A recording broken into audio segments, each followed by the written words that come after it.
Welcome to the Desert Gridiron Gameplan, an epic coaches show talking all things Arizona high school football. And now, your hosts, James Poovey, Ed Cole, and Parker Garash. Take it away, gentlemen.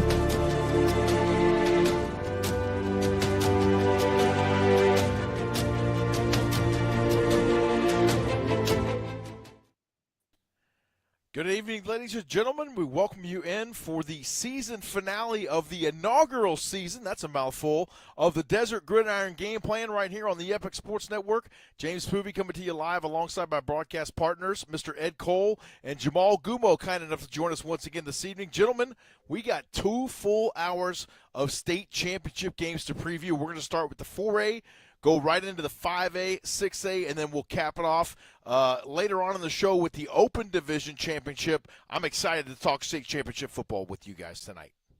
Fellas, this thing all gets kicked off on Friday afternoon at Mountain America Stadium. While ASU is fighting for the Big 12 championship this weekend, their home field will be used for 4A, 5A, 6A, and the Open State Championships. These are going to be 4 fantastic games, gentlemen. Jamal, I know you're as excited as I am. JP, you're as excited as I am. These young men have worked so hard to get to this point. This is what you put all that work in the spring and in the summer, spring ball, summer ball, and even when you're not in spring and summer ball, you're working on your own to get to this moment to fight for a state championship. Jamal, I know these kids are ready to go, and others are ready too.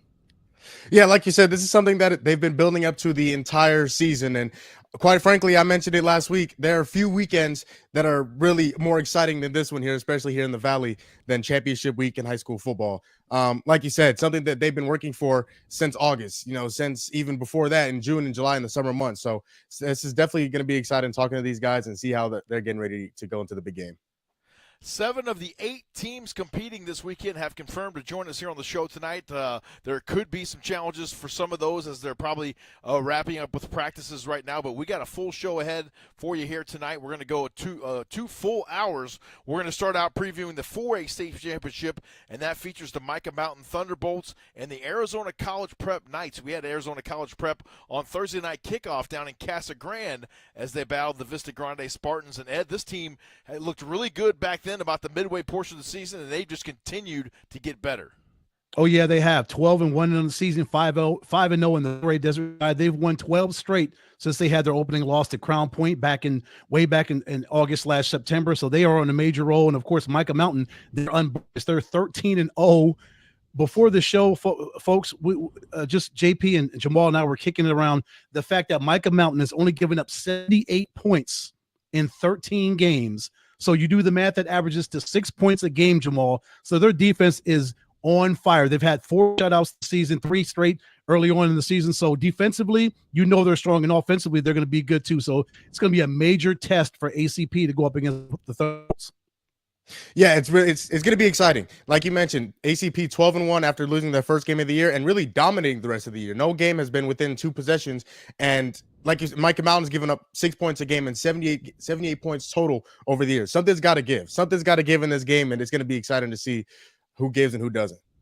When you rewind to the 2021 season, our first season of Thursday Night Football right here on the Epic Sports Network, we had the Micah Mountain Thunderbolts on as they battled the Post and Butte Broncos. It was their first season of varsity football, and obviously some struggles came with that, but now look at these guys. They've completely turned it around. Coach Pat Nugent down there in his 3rd season at the helm, and Ed, they always say it takes a couple years to establish your culture and the program that you want to have in place there, and Coach Nugent, one of the legends in Southern Arizona high school coaching, and he's done that at Micah Mountain.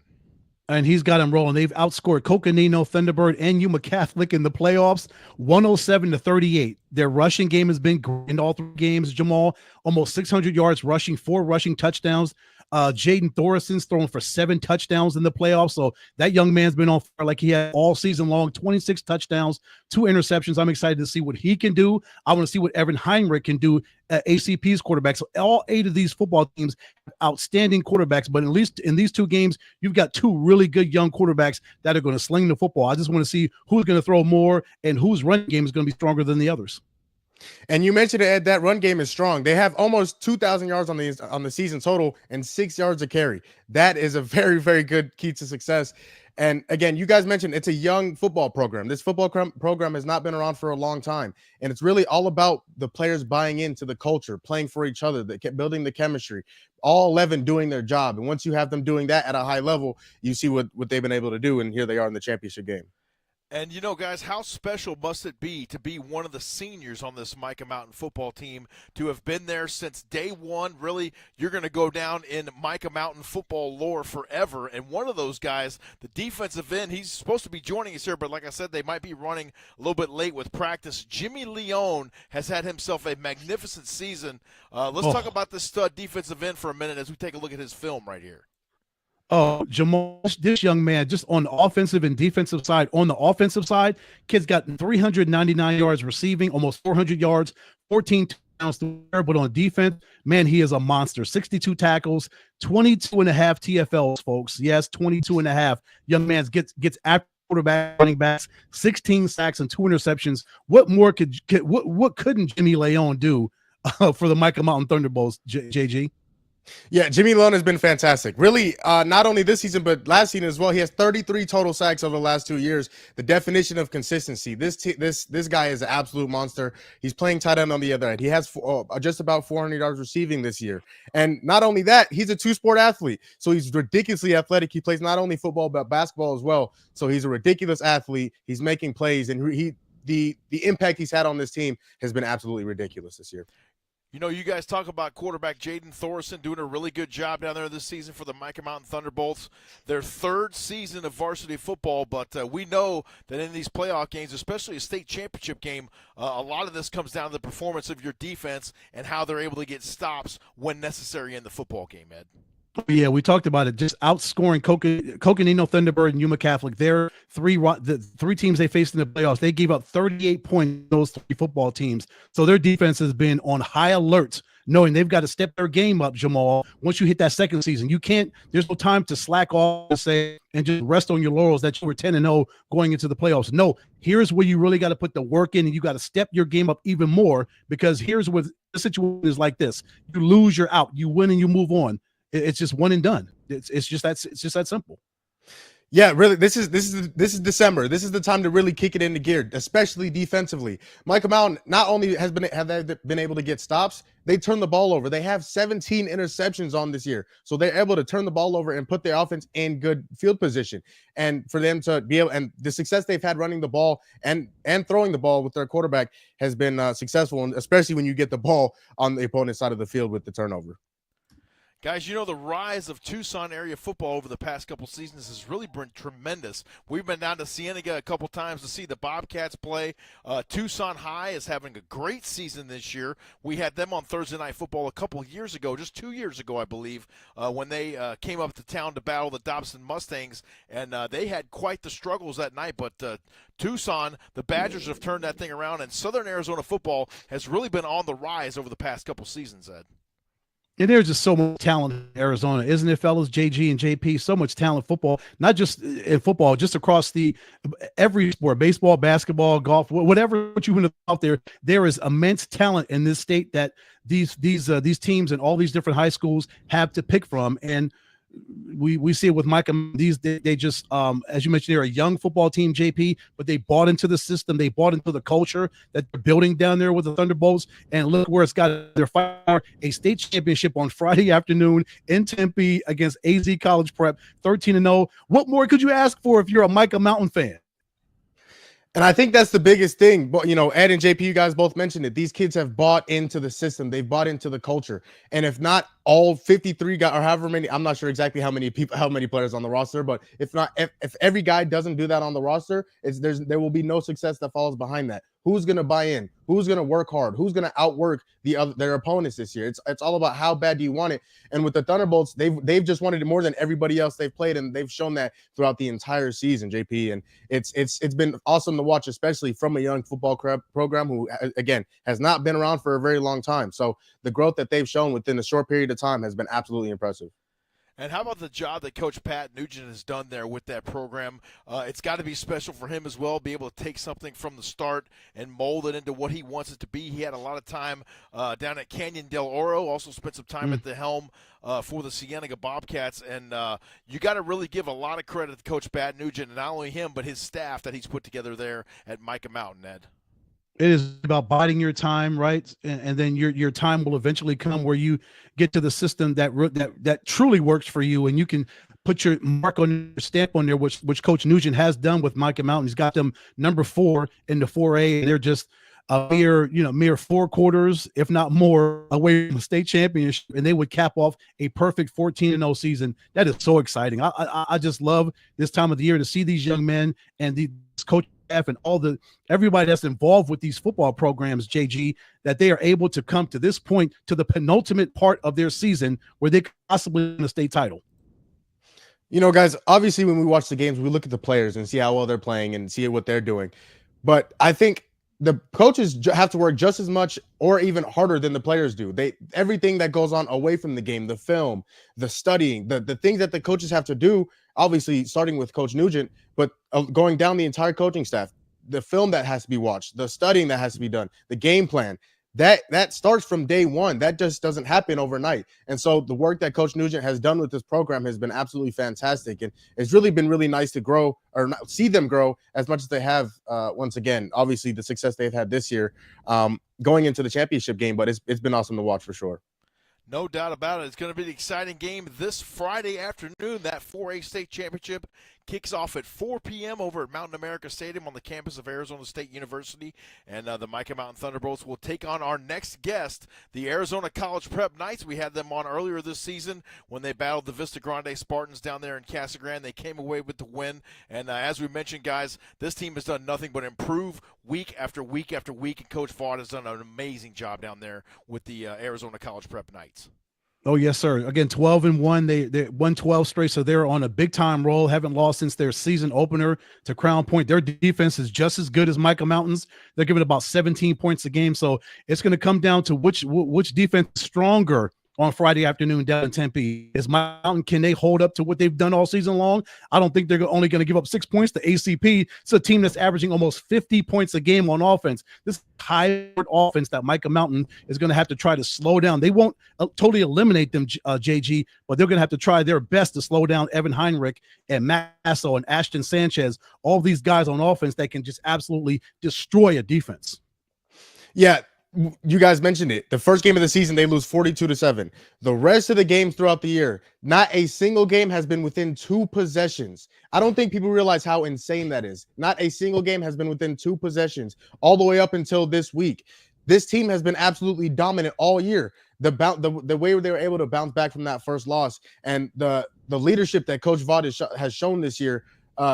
Again, defensively, offensively, as a unit, they play complementary football. The defense gets turnover, sets up the offense. The offense keeps the defense off the field, gives them time to rest, puts points on the board, and gives the defense a little bit more room to work with, a little bit more margin for error. This team has been together. They've played for each other. It's been fun to watch, and like I said, they've been dominant. But something's got to give. Something's got to give. And then you just take a sample from what they've done in the playoffs. They beat Australia Foothills in the opener 37-14 by 23, JG. They beat Arcade next week by 21, 35-14. And then last week they beat Snowflake by 38. They're all good football teams. They're just rolling over these teams. So again, this is a team that's revved up. They are in full gear, they're just totally ready to go. That Maserati engine is running at full blast for ACP. So I can't wait for that game on Friday afternoon. This is going to be awesome. No doubt it's going to be exciting. We're going to take a brief commercial timeout, and when we return, we will visit with those aforementioned Arizona College Prep Knights. Coach Steve Vaught and defensive tackle Tice Turner will join us after the break. Stay with us. More of the Desert Gridiron Game Plan Championship Edition coming up after the break. Have you had the craving for the best burrito anywhere? Well, you've come to the right place. Welcome to Burrito Express, your local burrito joint. Come on in. Hi, good morning. Welcome to Burrito Express. With 7 Valley locations and a new South Chandler location opening soon, your new favorite burrito is just right around the corner. Burrito Express, a proud supporter of Thursday Night Kickoff on CW7 Arizona. Coach Stillings here from Ironwood High School. You're watching the Desert Gridiron Gameplan on the Epic Sports Network. Go Eagles! Coach Tony Stillings from Ironwood High School. We had them on our second game of Thursday Night Kickoff this season. We welcome you back to the Desert Gridiron Game Plan. Next, it is the Arizona College Prep Knights. Coach Steve Vaught and defensive tackle Tice Turner joining us here on the program. Coach Vaught, great to see you again. Thanks for taking the time out. I know you guys are busy preparing for the state championship game on Friday afternoon. Just tell us how you're able to keep this train rolling. We saw you guys about midway through the season down there against the Vista Grande Spartans. You had a great game, and you guys just continue to prove week after week after week. Tell us how you do it.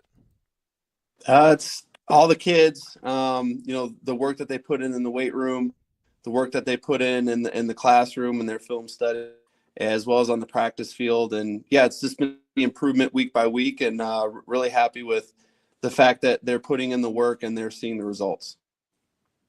Coach, the games we talked about, your 3 games, Australia Foothills, Arcadia, and Snowflake in the playoffs, your running game has been just on fire, almost 700 yards rushing in those 3 games, 10 rushing touchdowns. Talk about your running game and how your team has upped that and the importance of what that's going to have to do on Friday afternoon against Micah Mountain. You're going to have to continue to run the football at a high level as you've already done in the first 3 games in the playoffs.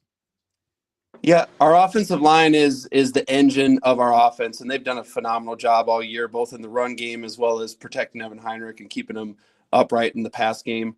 Coming into the season, we put an emphasis on being able to run the football and using the run to kind of set up our pass. So we take pride in being able to run the football, but we know it's going to be a challenge this week. Micah Mountain's defense is very strong. So, we're excited to see how that plays out on Friday. Yeah, Coach, we were just talking about it a little bit here a few minutes ago, but you having lost your first game of the season and then being able to bounce back and really dominate throughout the rest of the season. I mentioned not a single game since then has been within 2 possessions. How does that speak to the resiliency and maybe just the fight that your team has showed all season? Yeah, we used the summer competitions with 7-on-7 and big man. We played mainly 5 and 6A teams. Our preseason scrimmage here in state was against ALA Queen Creek Perry and ALA Gilbert North. And then Crown Point was the 2023 6A runner-up in Indiana. So we wanted to compete against those 5 and 6A teams to learn about ourselves, to challenge ourselves. Because when you're playing teams like that, you kind of have to shoot to play perfect football to be able to compete and beat those teams. So going through that grind over the summer and in the preseason, that first game, we feel like we learned a lot about ourselves, and iron sharpens iron, and that kind of set us up for success going forward throughout the season.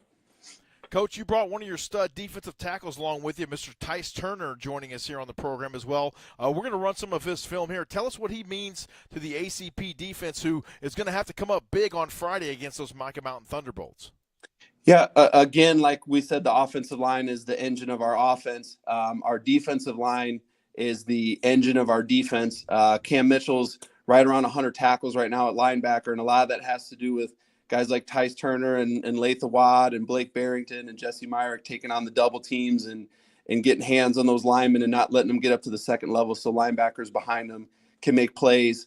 Tice has been a great player for us the last 2 years, 2 seasons here at ACP, and he's really played at a high level these last 3 or 4 games when it's mattered most. Tice isn't the tallest. He's not the biggest, but he is one of the strongest. He has a great get off. And for a defensive tackle, he's got a really high football IQ. I mean, there he is getting an interception at defensive tackle. So, we love having Tice. He's doing a hell of a job for us. First of all, Tice, congratulations for getting to the championship game. You still got some more work to do. You got to knock off those Thunderbolts, but for you and your football team to get to this point of the season, and you're just quarters away, just some solid football play away from getting a state title. What's through your mind? I know you're super excited. I bet you could play right now if coach said, hey, they moved the game up. Let's play. We're playing right now. Can you meet us over in Tempe? I know you're ready to go right now, but your excitement level for Friday and taking on the Thunderbolts. Obviously, I'm very excited. I've been dreaming about this for basically my whole life. I grew up watching people playing state games, going to many state games myself. I'm prepared. I think my team's prepared. We've put a lot of work in, obviously this off season, but just not this year. Our whole high school careers, even before that. I think we are prepared for the Micah Mountain team. They're a good team, and it should be a very, very good game. Yeah, Tice, you being one of the leaders of that defense and how good that defense really been all year, how is it important to make sure your guys are locked in and focused and know how important it is to go and bring this championship back to Arizona College Prep? Honestly, it's very easy to lead my team. They're very good followers. They know what to do. They know the right thing to do. So the biggest thing is just getting it out of them, teaching them what to do and when to do it, and they learn and listen and they improve. And that's all I can ask. Tice, I got to give you a shout out, man. You're obviously a fan of Rudy's Barbecue, which is right up my alley there, and as every defensive lineman should be. But how is it going up against this offense in practice every day? You got Evan Heinrich, an extremely heady quarterback, obviously making some play call changes at the line of scrimmage and trying to throw off you guys on the defensive line. How does it feel to compete against this offense every day in practice and go into a game on Friday night feeling like you're better prepared having done so? It's difficult going against our offense. They're very good. I go against Ronan Solomon. He's a great guard. And a lot of the stunts that we try to do, they pick up along with like the tackle. They pick it up very well. The quarterback picks up the stunts we do. They're very smart, and the coach as well makes play calls to exploit our weaknesses. But that's, what we do here. Iron sharpens iron, and we improve as a defense to, get up to par with our offense. Wow, Tice, you took the words out of my mouth. I was just say that iron sharpens iron, but when we talk about defense, Coach mentioned Cam Mitchell, Blake Barrington, Jesse Myrick, everybody up and down that defense. How have they made you better over the course of 13 games, and how have you made your brothers better over the course of 13 games? Some ups and downs. Well, a lot of ups, winning out 12 out of 13 games, but you know what I'm saying? There's just ups and downs throughout the course of football games. How have you guys made that iron stronger? Together, I take a lot of double teams so Cam can slip through gaps free. Blake helps me a lot in pass rush. The quarterback often can't step up to where Blake is because he's always there. He's always there on the left side. Other than that, it's easy for me to take a double team knowing I have such competent teammates around me that are going to make a play. Yeah, Tice, we've talked about how much you've grown as a football player. You've just gotten better and better every year. I want to ask you something about off the field. How have you grown, this year playing football, and how have you grown as a young man this year through the season? It's been difficult doing what I've been doing for as long as I've been doing it, but I've just found a way to enjoy it and enjoy the moment, enjoy the people around me. And yeah, that's the biggest thing, is just enjoying what I have right now. Tice, we all know this is a kid's game, the game of football. It gets a little more serious as you get into middle school and then high school, and then you start getting all these complex play calls and all that sort of stuff. But how much fun do you have out there playing football? Do you remember, the first time when you fell in love with the game, and do you kind of reminisce about that every time you put that chin strap on? I think about my entire high school career a lot. It's been fun. Even when I was, 6 years old, running around I-9 with flags on, it was very fun from the first day, to the last time I'll put my pads on. I will enjoy it. I've loved every moment of the games, and yeah. Tice, when you look at Micah Mountain, they've got a monster at quarterback. You got a monster with Evan, but Jaden Thorson, this kid can sling the football. 26 touchdowns, 2 interceptions. He's thrown 7 touchdowns in the playoffs already. When you scout him and you know what you have to do on Friday afternoon against him, what are some things that you're going to have to do when you go up against Thorson on Friday afternoon? The biggest thing, I just need to pressure him. The more pressure a quarterback has, the less they do, no matter what, no matter how good they are. So as long as I get to him in pass rush, I think we'll be okay. Yeah, Coach. Offensively, you guys have been awesome this year. You're averaging almost 50 points a game, and all that led by your quarterback Evan Heinrich. He has 30 touchdowns to only 1 interception. How important has he been to your offense, and how important has it been to really hold the ball and not turn the ball over to the other team? Yeah, it's huge. Like you said, to turn the ball over for a lot of reasons, but mainly for the defense. because a lot of times turnovers lead to the other team having good field position, and it's obviously easier to score on a short field. So yeah, that's going to be one of the biggest stats of this Friday is the turnover battle. So, Micah Mountain does a great job of creating turnovers with their defense, and we've done a good job of not turning it over. So that's a huge part to the game in my opinion. But yeah, Evan's done a phenomenal job taking care of the football with just one interception and I think just one fumble too. So yeah, he's done a great job. Coach, we've talked about defense. We've talked about your stellar offense over there at Arizona College Prep as well, but the special teams unit is often the unsung hero, especially in a playoff game or even a state championship game. Sometimes it can come down to a missed PAT or a made field goal from distance. Talk about your special teams unit and how big they could be on Friday. Yeah, our special teams have done a phenomenal job this year, and all the credit to our special teams coordinator, Derek Wendell-Schaefer. We've really put an emphasis on special teams, from spending time on it throughout the week, having special teams meetings and spending time at, a good amount of time at practicing it. And the depth of our team is one of the strengths of our team. So some of our, second and third string guys that are pretty darn good players that could be starters at a lot of other schools are going out there and just balling out on special teams for us. Yeah, and Coach, I was going to ask you about Troy Abney, your senior punter. He's been kicking the ball so well this season. 40 yards per punt. Ashton Sanchez has been doing so well in the punt returns.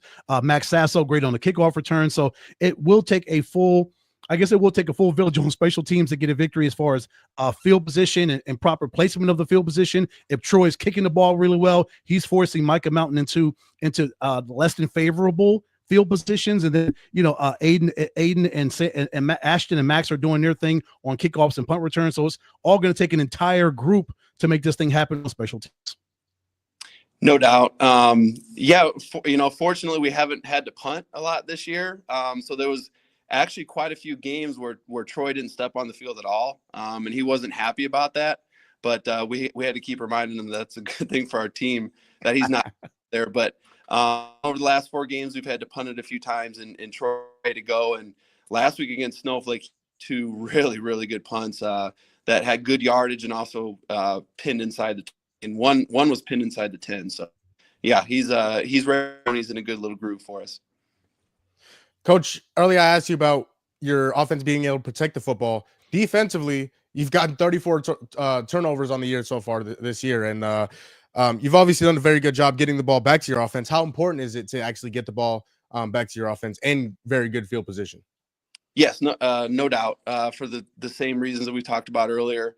Coach Bartz, as a defense coordinator, has been doing a good job of emphasizing takeaways to our defense, and obviously our defensive guys have done a great job of creating those opportunities. So again, I think that's one of the most important stats this Friday is who wins the turnover battle, and which creates good field position for their offense. So hopefully ready to create some more this Friday. Head coach Steve Vaught and defensive tackle Tice Turner joining us here on the Desert Gridiron Game Plan. Gentlemen, thank you so much for your time. We appreciate you joining us this season on Thursday Night Kickoff. We'd love to come to your place next season and have that game. That would be fantastic. So we'll talk about that during the offseason. But good luck this Friday, and we're certainly going to enjoy that game as you guys take on the Mighty Mountain Thunderbolts. Sounds good. Thank you guys for having us. Yeah, thank you. Absolutely. Stay with us. More of the Desert Gridiron Game Plan coming up after the break. We'll get into the 5A division and visit with the Cactus Cobras. Stay with us. Have you had the craving for the best burrito anywhere? Well, you've come to the right place. Welcome to Burrito Express, your local burrito joint. Come on in. Hi, good morning. Welcome to Burrito Express. With 7 Valley locations and a new South Chandler location opening soon, your new favorite burrito is just right around the corner. Burrito Express, a proud supporter of Thursday Night Kickoff on CW7 Arizona. Coach Stillings here from Ironwood High School. You're watching the Desert Gridiron Game Plan on the Epic Sports Network. Go Eagles. We welcome you back to the Desert Gridiron Game Plan. We have previewed the 4A game, which faces the Micah Mountain Thunderbolts against the Arizona College Prep Knights. And, guys, that's going to be a great 4A matchup. That kicks off Easy to remember 4 p.m. on Friday afternoon over there at Mountain America Stadium. A doubleheader on Friday night, and then the 6A and the Open Division Championships will happen on Saturday. But next up, we got a 5A matchup that is really intriguing. The Cactus Cobras will take on the Desert Edge Scorpions, and Coach Brian Bellis has done an amazing job out there at Cactus High School. He's been there for 25 years or so, and he just continues to keep this team rolling and firing on all cylinders, Ed. Oh yeah, absolutely. 10-3, 4-1 in the 5A Desert West. They haven't lost. They lost at Desert Edge, so they're looking for a little bit of revenge in this championship game out in Tempe on Friday night. That'll be 8:00 kickoff over at Mountain America Stadium. But interesting, we've seen both of these football teams, JP, the course of the season, broadcasted at least one of their games. We did Desert Edge a couple weeks ago in their opener in the playoffs, and we did Cactus during the season. So it's good to see these teams hook back up in the championship game. No doubt about it. I'm excited for that one. I might have to make my way over there to Mountain America Stadium on Friday night. You mentioned it, an 8 p.m. kickoff. Jamal, it's going to be a 5A duel over there at Sun Devil Stadium. Yeah, I think the most important thing to watch about this football game is physicality. Who's going to be physical? Who's going to win the line of scrimmage? I think whoever wins the line of scrimmage and really gets their run game going, I think is going to come out on top. I think the biggest thing for Cactus that I've noticed is the consistency. All year they're 10-3, but they have not lost 2 games in a row, and they haven't lost a game since I think week 4, week 5 this year. So they've been really impressive. And again, it's going to come down to who wants it more. Who's going to win at the point of attack? And these two teams, it's going to be fun to watch. And how about the job that head coach Henry MacArthur has done over there at the Desert Edge Scorpions? We got a chance, as Ed mentioned, we saw them in the first round of the 5A playoffs, and they played really well. They have so many star athletes on the roster, but Coach MacArthur and his staff have done an amazing job over there in his first year at the helm officially. Yeah, JG 9-4 in the season. They were 4-1 in the 5A Desert West. So this 5A Desert West matchup again, they beat Cactus on November 1st, 21-6. On that game, DE just ran more plays than they did JG. That was one of the main reasons why they ran. They ran 32 more plays on offense. Blake Roscoff had almost 300 yards passing and 2 touchdowns in that game. They had almost 100 yards rushing, held Cactus to just 22 yards rushing. So defensively, they were on it, JG, and offensively, they were on it. So we'll see if they can duplicate that task again in a couple of days out there at Mountain America Stadium. So again, Cactus looking for a little bit of revenge. Well, a lot of revenge if they can win the state championship. That's a lot of revenge, not a little bit of revenge if they can go ahead and knock them off and win the state title. Yeah, and one thing about Desert Edge is if I go way back to earlier this year, we saw them at the Just Chili Flight Club 7-on-7 tournament. And really the thing I noticed about them, their secondary flies around. They are athletic. They are they follow the ball. They got a bunch of ball hawks in that secondary. And if they can pick you off, they can turn you over. It's gonna be really, really difficult to beat that Desert Edge team, especially if they run 32 more plays than Cactus this week. So it's gonna be fun to watch. I'm definitely looking forward to it. You know, not only does Desert Edge have weapons on both sides of the football, but so do the Cactus Cobras. And one of those weapons joining us here now, Mr. Dalen Moore, a freshman over at Cactus who's had an amazing season. Dalen, thank you so much for joining us here. We appreciate your time. Hopefully Coach Bellis can jump on here with us in a few minutes. But let's just talk to you first for a minute. How's the season been going, and how excited, more importantly, are you for this game on Friday night? Yeah, I'm definitely excited. It's definitely going to be a big game. Coming out, we lost to them earlier in the season, so it's definitely some revenge going on, and I know my boys are ready to get back at them for sure. And coach has just been preaching physicality and how we got to keep our cool and not get no flags this week. So really, that's what we got to come out and do. So Dalen, your path to the championship went through Mountain View Marana. First week, you beat them by 29, 42-13. Your defense was on it that day.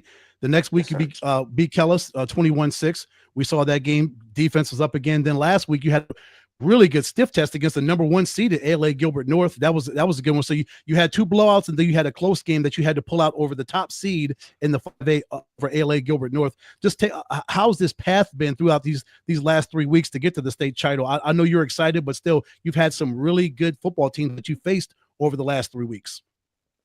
Yeah, all those teams were pretty good teams, but I feel like everyone was bought in and the whole team getting in their game plan and knowing what they have to do.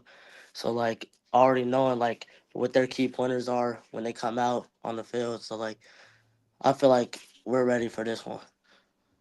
Yeah, Dalen, you're one of the younger guys on this team. You're a freshman, and so Yes, sir. obviously this is a big year. This is going into a big game. As one of the younger guys on this team, how are you able to fit in and really play as well as you have all year? I feel like it's my brothers, like how they brought me in, and like they never push me down. Like whenever I make a mistake, they always, hey, reset, come back, don't make it again. Like have that have that mentality. Dalen, what have you taken from some of the upperclassmen there at Cactus? Obviously, we talked about you being a freshman, your first year in the varsity football program, but you got some senior leaders on the team all over the field there for Cactus. What have you taken from those older guys, and how have they helped you mold you into the player that you become here in a very short amount of time? Yeah, really, I just try to listen to my cousin Julian Stubblefield. I know you guys talked to him like a couple weeks ago, but yeah, he's really like my role model over there at Cactus because like that's blood. So like, yeah. Do you go up against your cousin in practice, Dalen? I mean, last week he had 216 yards, fellas, against A.L.A. Gilbert North. Young man just destroyed their defense. But do you go up against your cousin in practice? Yeah, I be trying to get him right. We be battling.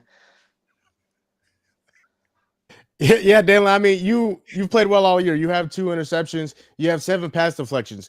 As a coverage corner, as a coverage defensive back, how have you really evolved and learned throughout the year? Okay, this guy got to play like this. This guy I'm going to play inside, outside, drop, whatever the case may be. How have you been able to adjust to the coverages you've been playing all year? Yeah, it's just film. Like the hours I put in film, I just gotta know like the receivers' key pointers and stuff, like what he does, and like it's really just film. Gotta study. Dalen, I've been around this high school football game here for a number of years here in the state of Arizona. You're one of the most confident freshmen I've seen around. You talk about the confidence that you get from your teammates and how you guys kind of pick each other up even when you make a mistake. How has the coaching staff poured into you confidence-wise and helped you become a better player? I love this coaching staff, man. I've been around it, like Coach Lee, Coach Douglas. I've been around all of them basically my whole life. So like, Cactus is really a family to me, and like, I love Coach Desi, Coach Wright, my DB coach. I feel like they got me right for sure. And though you're a young pup in the game, Dalen, how much influence, impact do you have when you talk to the coaches? Do you give them your input on formations that you think you should run, or if you're watching tape on Elijah Sherman Fox or Zarek Sidney for Desert Edge, and if you see certain tendencies in a running back or a wide receiver that you think you can exploit, do you go to the coaches and say, okay, this is what I think we should run, or this is how I think I should be set up back in the secondary, or I think I should run, I think I should cover him on this route, or I should just cover a wide receiver or a running back this way or that way? Yeah, of course. It's all about knowing down the distance and watching film. So like knowing what they'll do on like 3rd and long or something like that. So like it's all about sticks, really. So Dalen, this is kind of a 2-parter. So first part to this question is, playing in the game, would you consider yourself more of a man or a zone corner? Secondly, if you are a man corner, do you want to travel? Like, you want to pick out the best receiver and say, I'm sticking with that guy. I'm not leaving that guy. He's not leaving my sight. Yeah, definitely. I'd always definitely want to guard the best person on the field. I feel like it gives me better competition. But this week, I don't want to give out our game plan, but my boy Devin, just know he'll be locking up on the other side. Dalen Moore keeping it close to the vest for us here on the Desert Gridiron Game Plan. Dalen, is there a player maybe in college or at the pro level that you kind of model your game after? Maybe it's a Patrick Surtain II. I'm a little biased being a Bronco fan, or maybe someone like that you kind of say, hey, you know what, I'm gonna pick up a little bit of his game and put it in my toolbox. Yeah, I like Jalen Ramsey. I watch him a lot, just how he carries himself. He's very confident. Dalen, when you watch yourself, I'm sure you watch yourself on film so you can critique yourself from game to game. Like, I'm sure you watch all 3 of the playoff games that you played in. How picky are you, and what are some things that you look at that you want to improve on? Like, if you were watching the A.L.A. Gilbert game back, from last Friday, and you're trying to get prepared for Desert Edge, and some things you did right and some things you want to do wrong that you did wrong, and you're like, nah, I got to get rid of that part of my game. I didn't play well on these certain plays, but I did really well on coverage on these plays. What are some things you look at when you yourself? Yeah, I feel like I gotta keep my eyes out the backfield on double passes. They caught me on that a couple of times this year, but every single time I look at film, it's always something I always gotta fix. I'm never perfect. That's my motto. I'm never perfect. As a DB, a lot of times the stereotype is, oh, they don't like to tackle, they don't like to get in the trenches. This year you've had 42 total tackles, and that's a pretty good amount of tackles, especially for a defensive back. How much pride do you take in tackling and being able to properly tackle, even if it's a bigger running back or a quarterback or whatever the position may be? Yeah, we practice tackling almost every grind day, every Tuesday and Wednesday. We always got to practice tackling, knowing who we're going against, or even if it's a bigger back or a bigger quarterback that likes to scramble, we got to know how to like to tackle them. Dalen, when you look at the Desert Edge Scorpions on film, you got to go up against some high-powered weapons on offense. Blake Roscoff at quarterback, among others over there for the Scorpions. What do you see from those guys on film, and what is it going to take for you guys to hoist that trophy up at the end of the night on Friday? Yeah, it's going to take a lot. We got to come out with physicality, intensity, and just punch them in the mouth first. But they got some guys over there, man. Zarek, he's a dog. The running back's a dog, and David Cabrera, he's a dog too. Yeah, they do. They do have some monsters over there, Dalen. Getting off to a fast start on Friday night, the importance of that, not getting behind, and also kind of having amnesia, Dalen. If some things do go wrong in the game, of course there will be some things that will go wrong. There'll be ups and downs. There'll be swings throughout the course of a game. So for you to keep your head about yourself, even if things do go wrong, what do you do about that to keep yourself mentally in check on Friday? Yeah, just come to the sideline, just look at the tablet, see what I did wrong, and pick each other up, get it on the next drive, see who's gonna make a play. That's all we do. Yeah, Dalen, I will tell you right now, I'm a big defensive guy. I love defense. I love hard-nosed, physical defenses. And one thing about defense is turnovers, turning the ball over back to your offense. Going into Friday, how important is it going to be? How crucial is it going to be to turn Desert Edge over and get the ball back to your high-powered offense? Yeah, we got to put them in bad positions like third and long to get a stop and get the ball back in our offense's hands. And I feel like our offense has been doing good. They came out fast last week. I feel like that's how they need to come out this week too.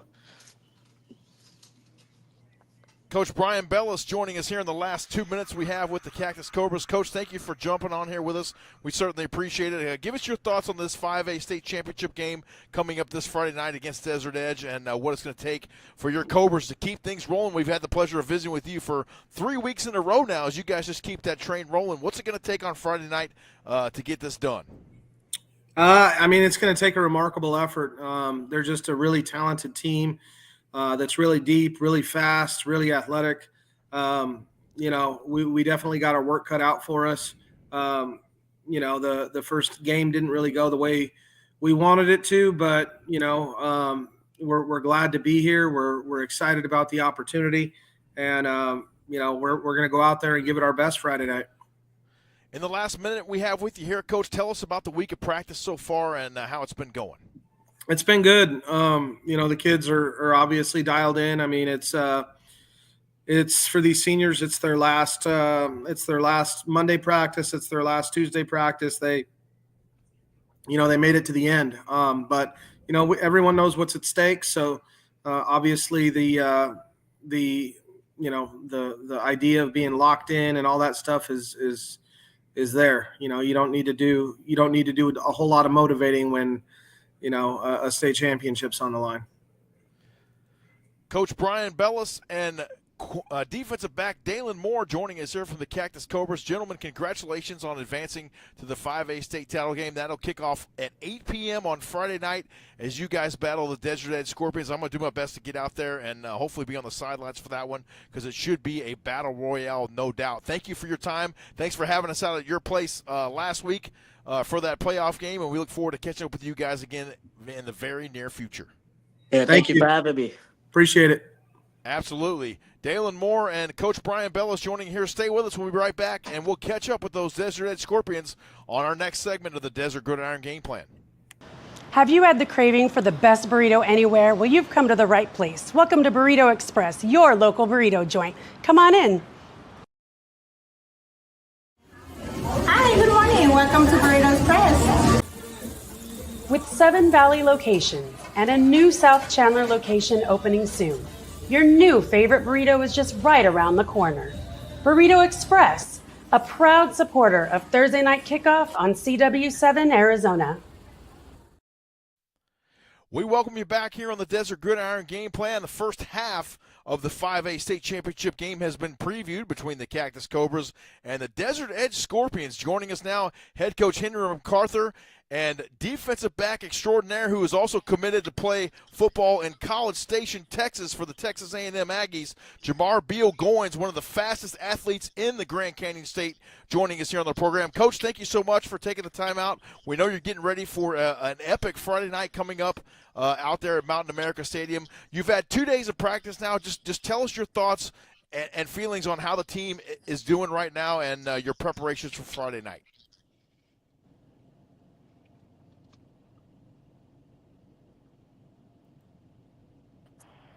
All right, can you hear me?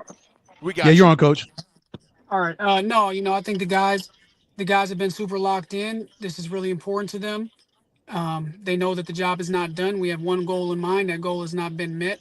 So our focus and intensity has been 100% for this moment. So I think we're well prepared, and there's no question that the guys are ready to go.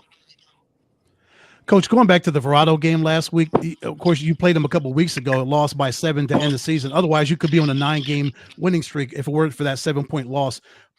Was the preparation any different? Did you have to prepare any more? I know you had a couple more games in between. You had Cactus Shadows, then you had Tucson, but still preparing for a team that you had faced 3 weeks ago. Was the preparation any different?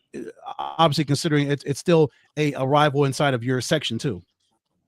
Yeah, our preparation has been pretty consistent all year.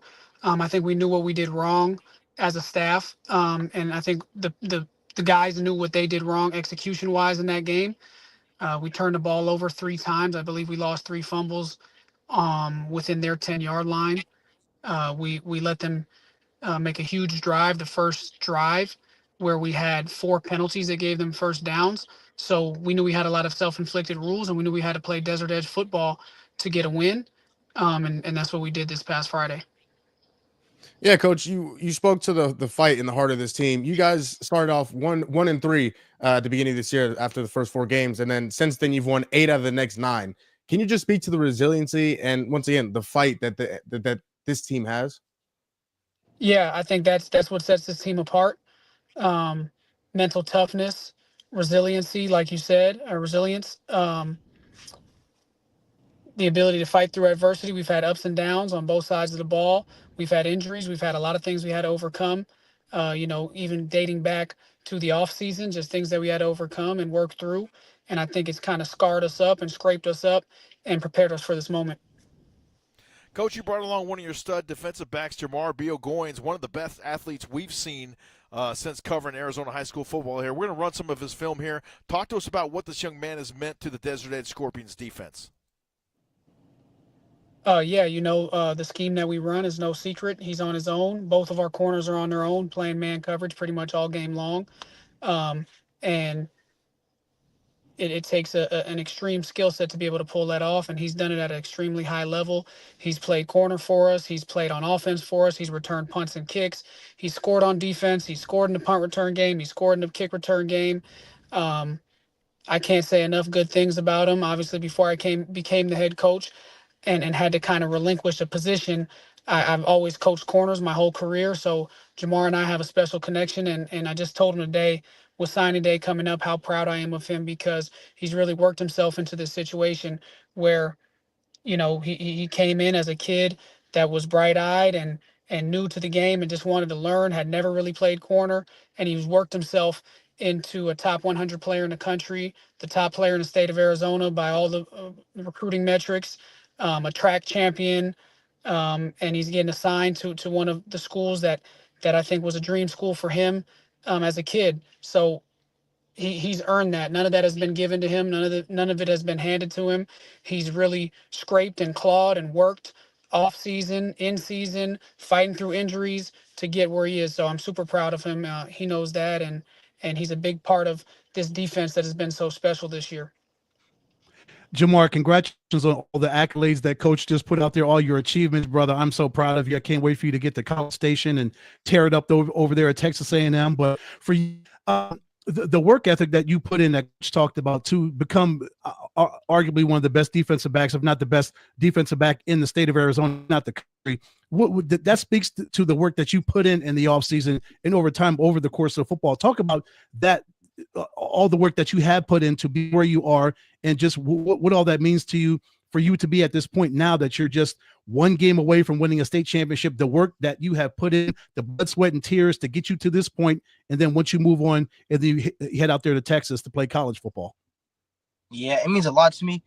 And during the offseason, me and the other DBs and Coach Henry, every day we'd be at the park, lifting at the gym, running up and down the hills, doing DB drills, looking at film, watching plays.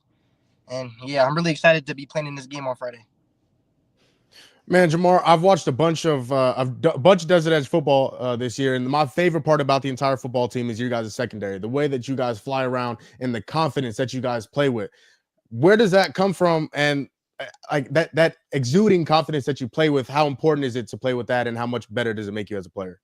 Makes us all better, and it really comes from the chemistry and the confidence we have. Like, we're always hanging out, and the chemistry is just there. So when the chemistry is there, we're just all confident, messing around. It's really just fun to us.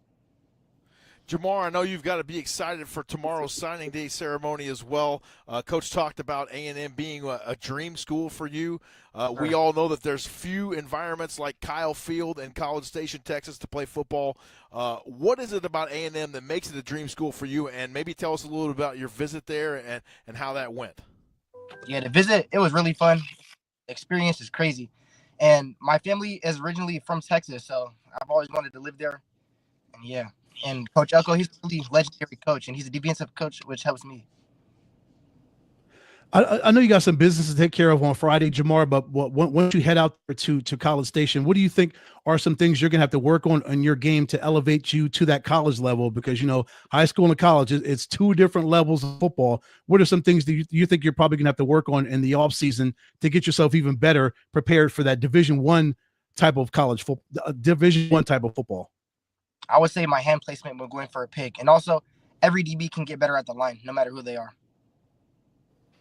Jamar, you know, you only had one interception, but I think that speaks to more of they don't want to throw to you. Well, I'm looking for Jamar Beal-Goins, and I'm not throwing his way.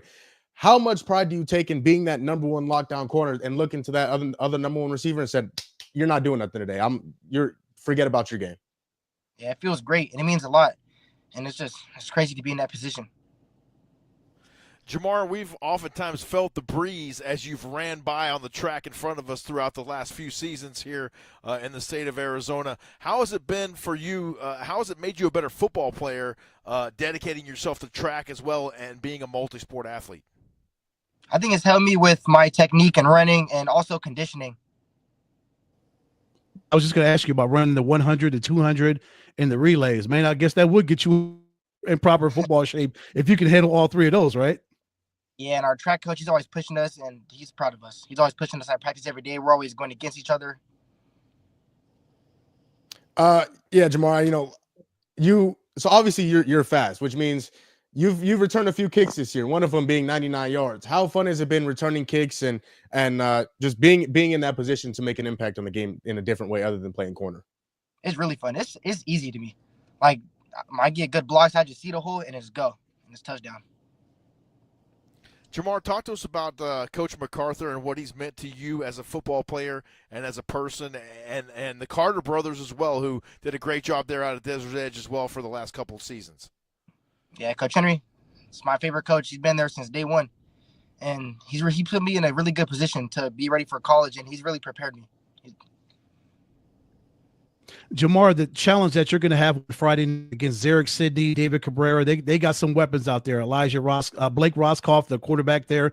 When you watch film on Cactus, I'm looking at the wrong team. I'm sorry, Juju Stubblefield. Wrong guys. I'm looking at the wrong roster. Sorry about that, Jamar. But for Cactus, when you look at them, when you look at Juju, all the guys they have on their side, what kind of challenges do they present to you? They're really all good players, but I just got to play my game, and there won't be no challenge. Coach, obviously we've talked a lot about Jamar and how good he's been, as well as that secondary. Defensively, you guys have 45 sacks on the year, and obviously the secondary is important. But how important has that front seven been in it, being able to get to the quarterback and really make things harder for the quarterback? Yeah, that's what's been special about our defense this year is I can't really pinpoint a unit and say that's the unit that makes it go. Obviously, the secondary gets a lot of attention because we have, I want to say, 3 or 4 guys that have Division I offers in that group. So they get a lot of the headlines, rightfully so. Those guys have earned a right to get some of that publicity and attention. But our linebackers, Joshua Hopehouse, Jarrell Johnson, Antonio Parra, those guys have been rock solid all year. Amazing to run game in the pass game. And then, like you said, our defensive line has been super, super special all season. Guys like Ayad Self, who are not as well known. But then obviously Jelani George, who's one of the top freshman players in the country, just got offered by the University of Georgia today. Jerry Washington, who was a transfer that came over, he'll be signing tomorrow. That unit, as well as Chris Breaker, who's been a guy that's rotated in for us at the D line, and then Elijah Sherman-Fox, who kind of was a surprise to us defensively, who's put up some crazy pass rush numbers in just a few games. So everything's blended and worked together. The secondary, I think, helps buy time for the D line, and the D line helps hurry things up for the secondary. So those guys have worked really well together along with the linebacker unit. It's a total team effort. All 11 guys have really bought into the scheme and bought into each other and bought into doing their job, and that's what's made this defense special this season. Coach, your special teams unit played really well when we had that game on Epic Sports Network against Cactus Shadows. They put the Falcons in bad field position oftentimes during that game. They've really played well all season. How big are they going to be on Friday night? Hopefully big. I think when we have Jamar back there, we have a chance on any given play to change the game. So it puts people in a position where they have to figure out what they want to do with their kickoff unit and their punt unit to see if they want to trust their coverage units and put the ball in his hands. And those guys blocking have done a heck of a job. And then Cole Rogers, who's our kicker and our punter, who's a 5-star kicker, 5-star punter. He's been great for us in kickoff. He hit a big 48-yard field goal for us last week against Verrado, and then he's definitely flipped the field on punt. So we've had some mistakes on special teams as well that we have to clean up. But when we play clean and we don't shoot ourselves in the foot on special teams, I think we do have a game-changing special teams unit. Jamar, give some love to some of your family and friends who have been there by your side through the ups and downs from day one, all your day ones that are ride or die with you. Just give them some love right now, and just for all the support that they give you and how much they push you, and just they love you and they know the talent that you have within you, and know that they want the best for you and they want you to get that championship on Friday night. Yeah, really, my mom and dad since day one, those are the ones they support me the most. Always, every day. My mom every day always pushed me to get better. She wants nothing but the best for me, and she's always helping me no matter what. She's always supporting me and helping me. So really, this question is for either of you guys, Jamar or Coach. But every successful football team that I've ever seen, again, that's the only I've ever seen, has been close. They've been super close. They've appreciated each other. They've played for each other. How important is it for the team, the coaches, for everybody to stick together and buy into the system, play for each other? How important is it for that to happen in order to go win a championship? I'll go. I think that it's super important, and that's what Desert Edge football is about. It's about the kids at the end of the day. They're the ones that play. They're the ones that put their bodies on the line. They're the ones that work hard in the summer. We just provide a path and a plan for them. But without them being close, it would get hard, especially as hard as we push our guys. We train hard. Jamar made reference to earlier. We train hard in the off season. We train hard on the track. We train hard in the weight room. We train hard in the summer. We practice hard. We meet every day and watch film. So if it's not fun and they don't like each other, it can't work out very well. So them being close is a huge factor. And what Jamar said is true. When I go anywhere on campus, I see the O line together. I see the DBs together. I see the wideouts together. I see the D line together. You know, guys are really, really close within those groups. And then as a whole, it's not rare to see the DBs hanging out with the receivers and stuff like that. So it is a really close group, and I think that has added into their ability to be mentally tough, because when we've taken a tough loss or things haven't gone our way, instead of people fracturing, you have them all coming together like, nah, we're straight. We'll be back. We'll get it right. You know, we got to practice. You know, they've been really great about holding each other and themselves accountable, which is rare sometimes. So it's really a special group. Head coach Henry MacArthur and defensive back Jamar Beal-Goins joining us here on the Desert Gridiron Game Plan. Gentlemen, thank you so much for your time. Thanks for having us out to your place a couple of weeks back for the playoff game, and we look forward to following you, and we wish you nothing but continued success. Good luck on Friday night, and we'll be excited for that 5A state championship game out there at Mountain America Stadium, they call it now. Thank you for your time tonight. Thank you for having us. Stay with us. More of the Desert Gridiron Game Plan coming up next when we return from the break. Have you had the craving for the best burrito anywhere? Well, you've come to the right place. Welcome to Burrito Express, your local burrito joint. Come on in. Hi, good morning. Welcome to Burrito Express. With 7 Valley locations and a new South Chandler location opening soon, your new favorite burrito is just right around the corner. Burrito Express, a proud supporter of Thursday Night Kickoff on CW7 Arizona.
We welcome you back to the Desert Gridiron Game Plan. James Poovey coming to you live here alongside my broadcast partners, Mr. Ed Cole and Jamal Gumo, joining us tonight.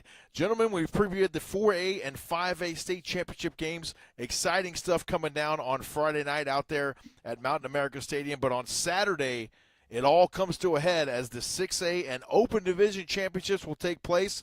As we'll talk now about the 6A state title game. That features the Mountain View Toros and maybe one of the most surprise stories of the 2024 Arizona high school football season in the Centennial Coyotes under the direction of Coach Richard Taylor. Ed and I had the pleasure of going out there earlier in the season as guests of their student broadcast program. Got to talk to the kids a little bit. And we got to sit down and talk with Coach Richard Taylor. And at that time, Ed, the season not going as they had planned. I believe they were 1-4 or maybe 2-5 at that time. But Coach is able to stay the course. And, he's all business when it comes to the Coyotes. And they made the playoffs. And now they have gone on a run for the ages. This is going to be an intriguing matchup, boys, because they started off 0-4, 2-5, and then they just caught fire. They won 3 straight. At the end of the season, of course, all 3 games in the playoffs, just 3 magnificent games for their last 6 games. They came to the playoffs, JG, 3-7, and then they proceed to knock off Red Mountain. All these games are on the road, mind you. Red Mountain 21-7, Castillo 37-14 on the road, and they went to Queen Creek last week and won by 5, 37-32. I'll throw some numbers out here, JG, and you can just respond.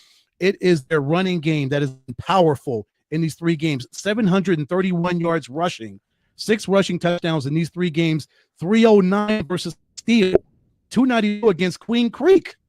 And then we can talk about their defense. Almost 11 TFLs in the playoffs in these 3 games, 15 sacks, JG, in the playoffs. So they came up and they really started to show and prove in the playoffs. We always say this thing, all you got to do is get into the second season, right, James and Jamal, and then anything can happen. And this Coyotes football team has caught fire in a major way. If there was one word to describe this Centennial team, it is resiliency. Starting off the season 0-4 and then going into the playoffs 3-7 and performing the way they have in the playoffs. And it all starts once again at the line of scrimmage. The physicality in which they're running the ball, the offensive line dominating at the point of attack, which that run game leads to big plays over the top. That's what sets up the play action plays, the 20-30, the explosive plays. That's what they've been able to do. They've stayed consistent. They've stayed on the right path. And now they're here here they are in the 6A championship game. And really, I mean, storybook ending. I mean, it's going to be really exciting to see if they're able to continue the momentum that they currently have into the championship game. It's almost like destiny has a hand in this football team this season. I mean, when you think about it, even just making the playoffs with a 3-7 record, and I have to go back and look at the stat sheet on that and see exactly how that happened. But as you said a moment ago, Ed, all you got to do is get in there, and then you can make some noise, go on a 3 to 4 game run, depending on how you get into the playoffs, and all of a sudden you're in the state championship game. They played really good defense all season long, and then they had the benefit of a couple transfers that kicked in midseason. Among those guys, Nico Boncor Montoya, who came over from the Cactus Cobras, and he balled out in the second half of the season for the Coyotes. Yes, and I wouldn't look at their schedule. It's got to be one of the toughest, if not the toughest schedule in the country. So they start off with Hamilton, Highland, both of those on the road. Then they got Brophy, South Point Catholic. No wonder they're 0-4 to start the season, right? Their other 3 losses to Queen Creek. Of course, they exacted revenge. They lost to Queen Creek, lost to Pinnacle and Liberty. None of those are slouches. Those are outstanding football teams that they all do. So now you can see why they're 3-7, right? Those are not easy football teams to beat. Yeah, once again, resiliency. Well, that's really what it comes down to, and the leadership from the top to the bottom, in staying positive and staying on that path. That might be the most important thing to their success. I mean, and JP mentioned it earlier. Get in. All you got to do is get in. Once you are into the playoffs, that's when the season starts. Whatever happened in the regular season goes right out the window and stays out the window. You get in, you make plays, and whatever happens, happens. And what's happened so far for them is a lot of success now landing themselves into the championship game. It's been fun to watch. JP mentioned it. Destiny has to have a part in it, and what this Centennial team has been able to do. You know, Jamal, you said resiliency. It's also consistency over there with that Centennial Coyotes program. That school opened, I believe, in 1990, and they are still on their original head coach in Richard Taylor. Just think about that for a minute. How often do you see that in any level of football where a coach is there for that long and has made such an impact on that program? And we could tell when we were over there visiting with him, Ed, this guy is unflappable. Yes, and fellas, what better coach could you have to lead you through a 3-7 season and to within 1 game of a state title than Richard Taylor? Oh my gosh. And you lose 3 of your last 4. You lose to Queen Creek, you beat Chaparral, and then you lose to Pinnacle and Liberty. And then all of a sudden, a week later, you knock off Red Mountain out in Mesa by 14. And then that just leads you 2 more games into the state championship. This is a team of destiny, Jamal. I truly believe it. And they are really showing this is unbelievable. If they're able to pull this off, this may be probably the best job that Richard Taylor has ever done to take a 3-7 team to the state title. He's had some great teams over his 34 years, but this may be his biggest achievement. Yeah. And guys, you know, I know we're all big, NFL guys. Does Richard Taylor remind you of Mike Tomlin? Somebody who just always wins, who's been there for the longest time? Like, that is not a guy you can count out. Richard Taylor gets it done. He's in the film room. He's game planning. He's doing all this, and he always wins. You're never able to count Richard Taylor out. JP mentioned since the 90s, he's been successful. He's had his up and downs, but once again, he's having a heck of a year this year, maybe even his best year this year, going back to where they started at. So his ability to just win, and JP mentioned it, stay consistent. And it's super impressive what he's been able to do. And again, I love the Mike Tomlin comparison because he just wins. He just wins, and does some more winning. And it's really awesome to see what he's been able to do with this team this year, especially like Ed mentioned with the schedule that they've had this year. You know, Jamal, you talk about Mike Tomlin. Think about this. The Pittsburgh Steelers, I heard the other night, 21 straight winning seasons. They have not been below 500 in 22 years up there in Pittsburgh. So Coach Tomlin done a magnificent job, and so is Coach Taylor. A big reason why, as he comes in here right on cue, head coach Richard Taylor joining us here on the program. Coach, we were just talking about the consistency out there with your program. You've been at the helm there for 34 years, the original head coach of the Centennial Coyotes. You guys started out the season, obviously not the way you wanted to, but lo and behold, here you are once again in the state championship game. Just talk to us about the mood of the team and how things are going over there in Peoria.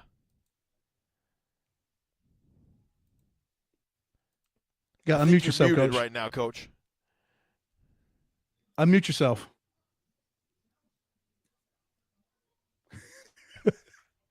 Hit that mute button, Coach.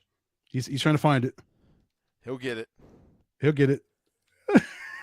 Put your glasses on. There you go. How was that? There you go. There he is, the legend himself, Coach Richard Taylor. Coach, give us the mood of the team. You guys have had 2 practices this week and gearing up for a big day on Saturday. Well, you know, the Monday we kind of didn't work exactly hard as I hope we would, but the younger coaches said, hey, we got all week, and this is what we always do during state championship week. And they were right. You know, I was wrong. And I guess after 52 years of head banging and working really hard, and I think you can work smarter, you know. And so Monday was kind of a walkthrough day. Today was offense, and there was things that we worked on. And so I think we are on schedule. I think we'll be okay. Coach, we talked about your schedule, just a murderer's row through your first 10 games of the season. Then you go to Red Mountain, you knock them off. You go to Castile, knock them off. You beat Queen Creek in the semis to go to the state championship. To what do you attribute? We threw out the rushing numbers that you've been able to run so well in the playoffs. You got almost 800 yards rushing. Your defense has raised their game to another level. To what do you attribute this turnaround, this rapid turnaround over the course of 3 weeks, Coach? Well, a couple of things. Number one, seniors like Aaron Alvarez that continued to work hard even when, you know, people said you guys are the worst Centennial team ever, you know, and Taylor's too old, he should resign. And they in our senior class continued to work hard. Our coaches are unbelievable. They're the same. They do the same thing. Whether we have won a game or lost a game, they're going to prepare the same way. And I think the kids understood that and appreciated that. And plus, we were very, very young. You know, we were, in the beginning, we were ranked number 2 in the state. I was thinking, no, we're not. And in the beginning, our DBs were very young and making mistakes. And we just got better, and I'm very proud of them for that.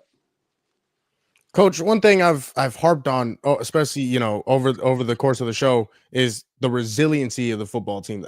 Having gone through the gauntlet of the season, of the schedule that you guys had, and still being able to make it to where you guys are right now. Can you just speak to the resiliency and just the never give up, the no quit attitude that your team has? Yeah, you know, I would say that is kind of ingrained in us. Many of our players' older brothers played for us, you know, and they know what's expected at Centennial. You know, we have 2,000 kids playing against schools that are 4,000, and that's okay. You know, if that's what the AA wants, that's what we'll do. And they just stood up and said, we were getting better every week. You know, we would lose by 3, we would lose by 10, we would lose by 7. And but through all that, I could see them getting better. And probably 6 weeks ago, I said we're going to go to the playoffs. And there maybe were a couple of strange looks at me, but we did it. And I'm so proud of these kids. One of the teachers, Carrie Bauer at school, she said, Coach, this probably teaches kids more than a 10-0 season. You learn a lot more through this. And I was thinking, she is so correct. Our kids learned a lot that when you're doing well, everybody wants to be on your side. When you're not doing well, sometimes people will kick you when you're down. And through it all, you have to answer to yourself. Am I doing the very best job that I can? And that's all you can do. Coach, football teaches us and these kids so many life lessons, as you just mentioned, and no doubt they're going to learn a lot from the things that have transpired this season. You talked about Aaron Alvarez a little bit earlier. Talk to us about your star middle linebacker and what he means to your defense. Oh, wow. Last week in that game, he made one of the best defensive plays that I've seen in 53 years. They were moving the ball. If they score, they're going to win. And he rolls out. He has a blocker with him, and Aaron goes over top of the kid and tackles the quarterback. It was just an outstanding, beautiful play. Coach, over the course of these 3 weeks, Red Mountain, Castile, and Queen Creek, and of course the Liberty game before, you see the switch flip on your football team to where they ran off 3 straight like this? I didn't hear the first part of that question. Oh, I was going to say beating Red Mountain, Castile, and Queen Creek, and the loss to Liberty season. Between that Liberty game and Red Mountain, could you see the switch flip in your football team to where you are within a game of a championship? Yeah. I've seen, and I know what championship football teams look like. And we kept getting closer and closer. But, young football players often think they are better or worse than what they really are, depending on their record. Their record doesn't have anything to do with it. Are you getting better? Are you getting worse? And we were getting better. I could see it. And, it wasn't a surprise that we started playing the way that we did. Coach, if you could just speak to your quarterback, Kanan Mana, and how good he's been to throw for over 2,000 yards and to throw for 20 touchdowns to only 4 interceptions. How good has he been, and how much has he grown throughout the years? Are you talking about Sugar Cane? Yeah, Sugar Cane. He has all the confidence in the world. He has the biggest arm for a quarterback his size I think I've ever seen.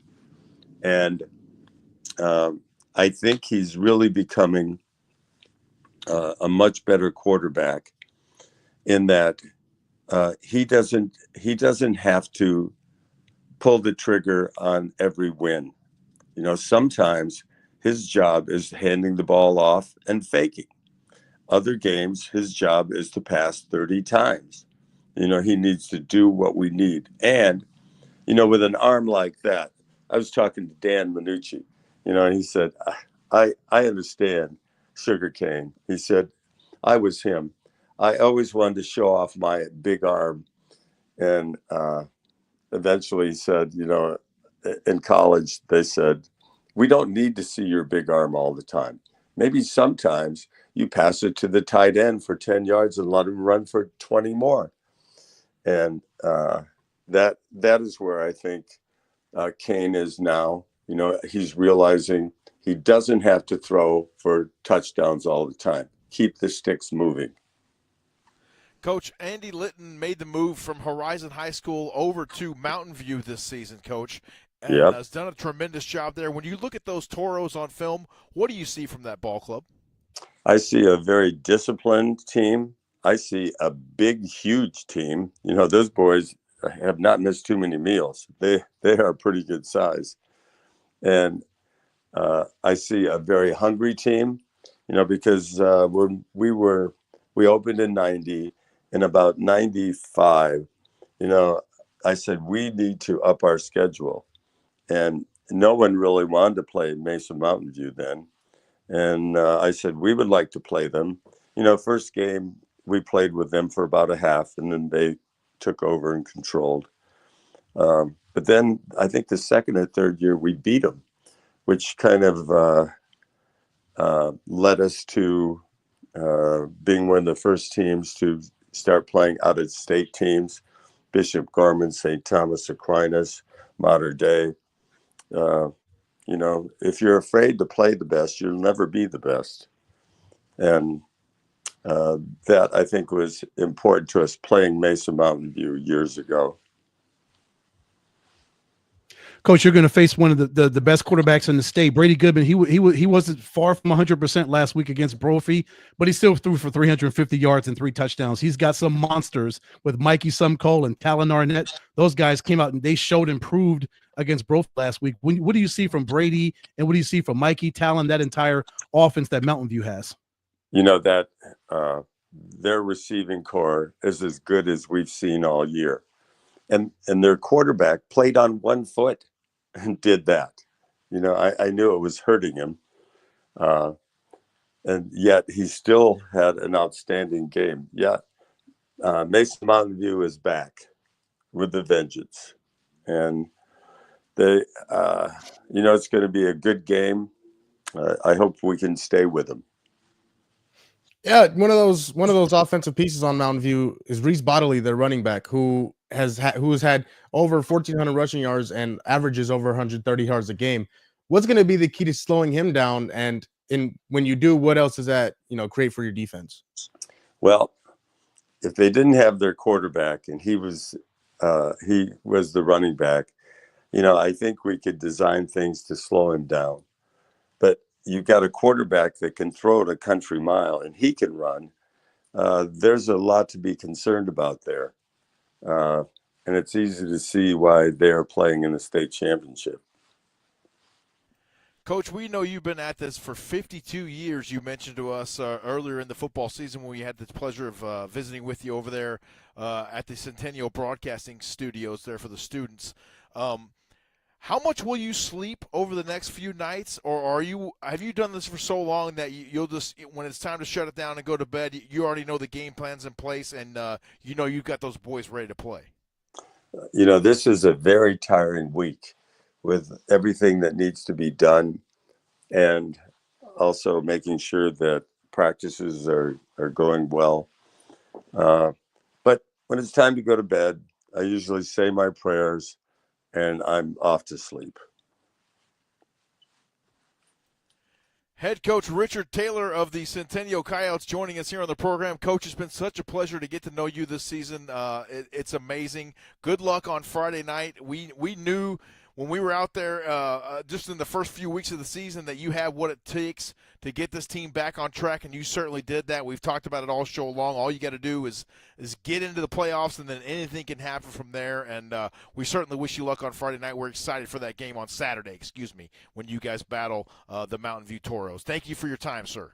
Thank you. You've been very kind. Stay with us. More of the Desert Gridiron Game Plan coming up after the break. Have you had the craving for the best burrito anywhere? Well, you've come to the right place. Welcome to Burrito Express, your local burrito joint. Come on in. Hi, good morning. Welcome to Burrito Express. With 7 Valley locations and a new South Chandler location opening soon, your new favorite burrito is just right around the corner. Burrito Express, a proud supporter of Thursday Night Kickoff on CW7 Arizona. I cannot tell you what a pleasure it was to visit once again with head coach Richard Taylor of the Centennial Coyotes. Guys, once a football coach, always a football coach. Coach just wearing out that carpet in whatever room he was in there at the house, and took the time out of his busy schedule this week. As he mentioned, a very tiring week to come on here, but we certainly appreciate his time. And Centennial is primed for Saturday. Oh yeah, and who said winning a championship was easy, Jamal? You're gonna have to run through. The gauntlet, as you mentioned. Red Mountain, Castile, Quinn Creek. Everything's on the road because you're 3-7, but they're up to the they're up to the challenge. We talked about their running game being strong, their defense coming to and playing at another level once they get to the second season. And yeah, as Coach, all those games in the beginning, they were close ones. There was a 7-point loss to Hamilton, a 7-point loss to Highland. They weren't blown out in any of those games. 14 points to Brophy and 4 to South Catholic. So yeah, at first look, it may say, oh, well, Centennial started off 0-4. What's going wrong with them? It was just one of those close games. But as Coach mentioned, it got better over the course of the season, didn't they, Jamal? And now look where they are. They are one game away from a state championship, and they would even their record at 7-7 if they do that. Crazy.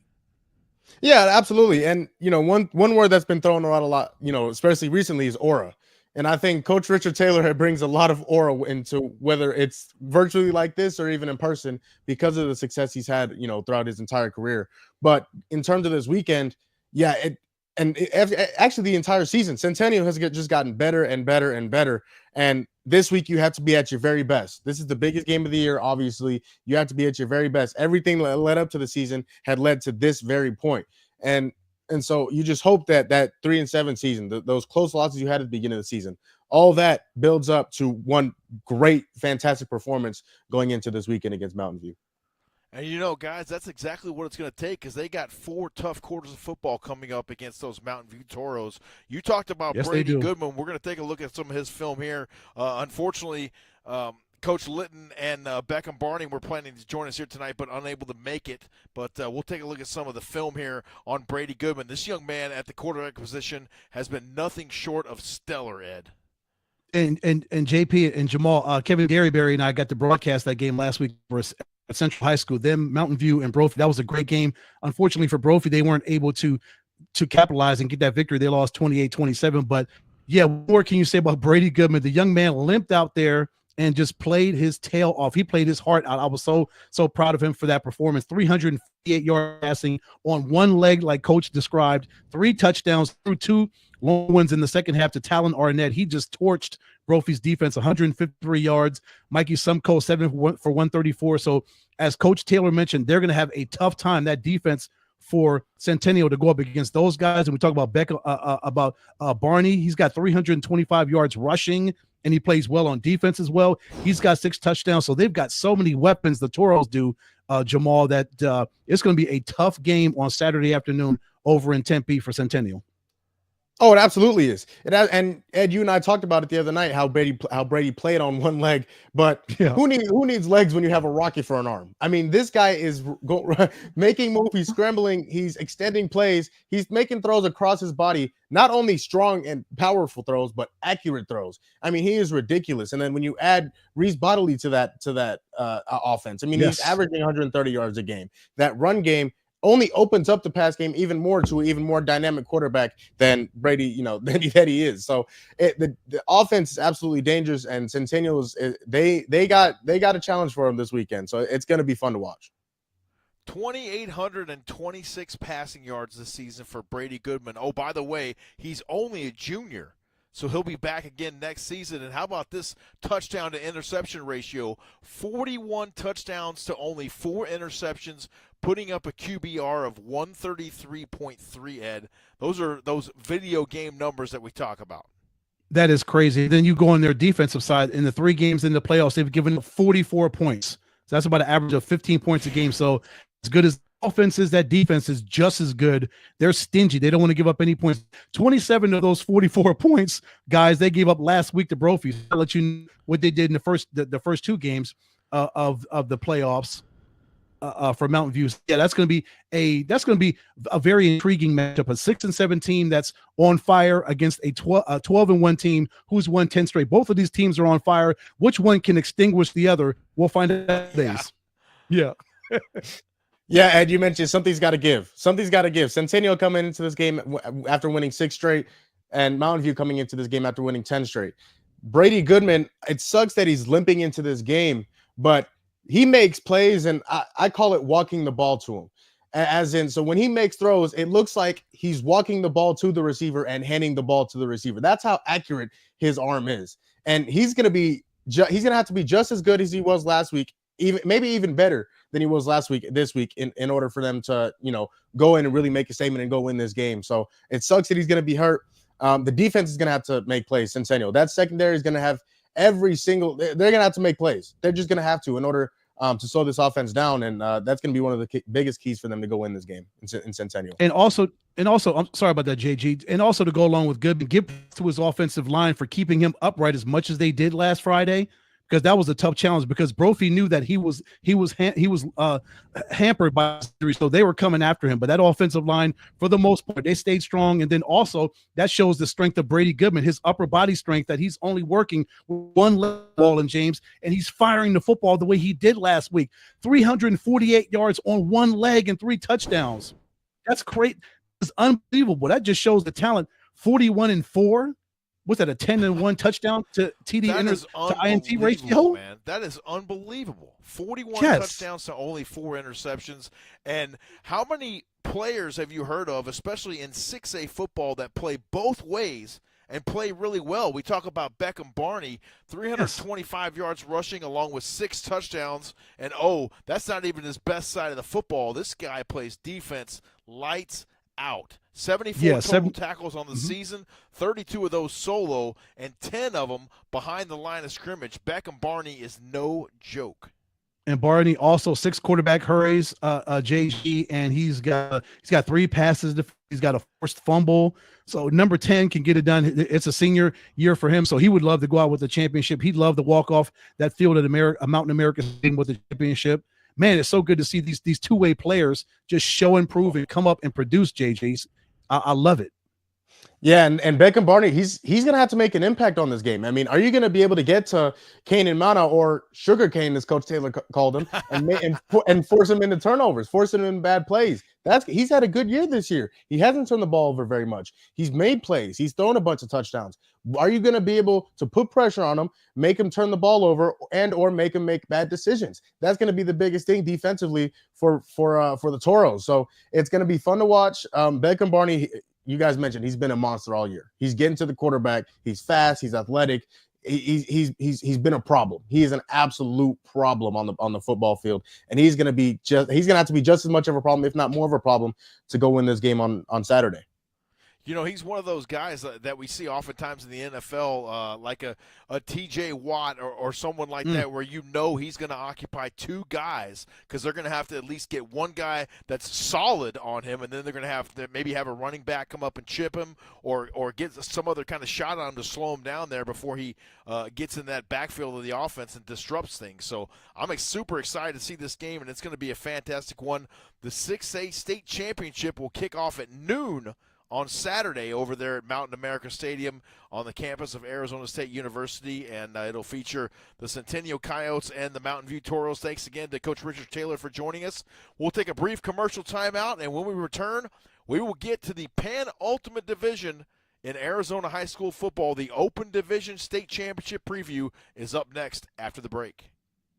Have you had the craving for the best burrito anywhere? Well, you've come to the right place. Welcome to Burrito Express, your local burrito joint. Come on in. Hi, good morning. Welcome to Burrito Express. With 7 Valley locations and a new South Chandler location opening soon, your new favorite burrito is just right around the corner. Burrito Express, a proud supporter of Thursday Night Kickoff on CW7 Arizona. Coach Stillings here from Ironwood High School.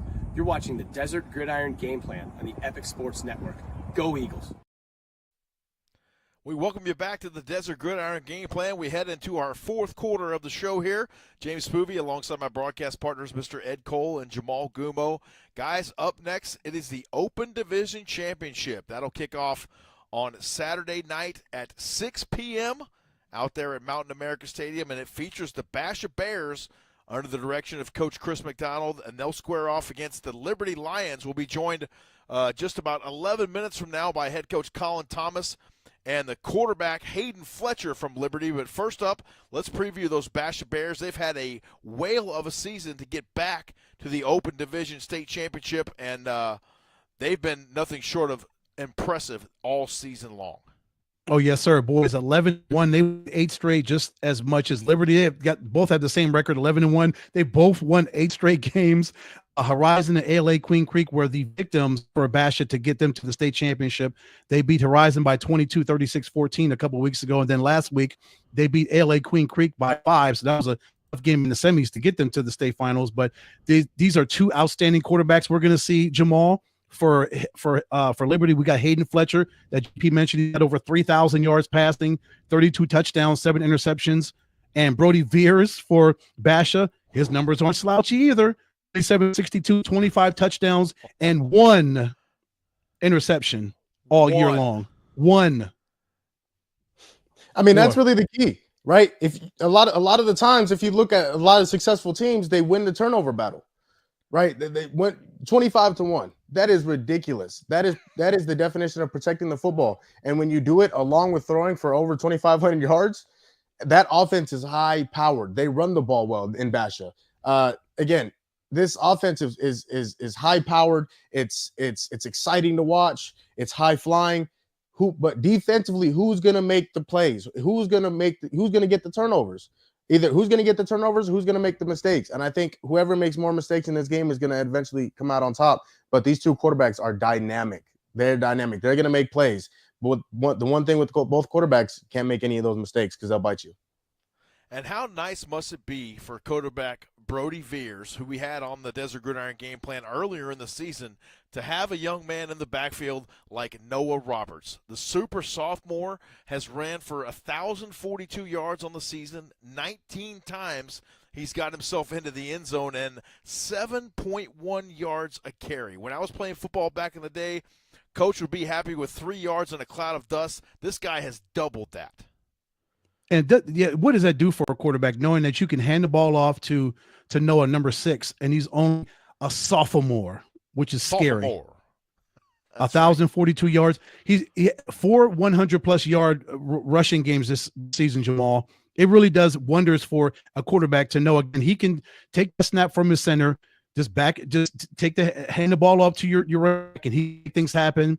That has got to be a breath of fresh air for Brody. Also, he's got G. Richardson, one of the best wide receivers in the state, 1,000 receiving. He's got 8 touchdowns, so he can throw to Gio. He can hit number 5, or he can hit number 6 in the backfield, or swing passes, whatever he needs to get the ball to Noah, because Noah's got 29 catches too and 4 receiving touchdowns. So he can run the ball and he can catch the ball and get into the end zone that way. This offense starts with Noah Roberts. Noah Roberts is the engine for this offense. Once Noah gets going, that's when everything starts. That's when Gio Richardson starts to get involved. That's when Brody Veers starts to catch his rhythm. So everything starts with Noah. So I think the first thing for this offense this weekend is to get Noah Roberts involved, to get him in the run game and be physical at the point of attack, run the ball, run it successfully.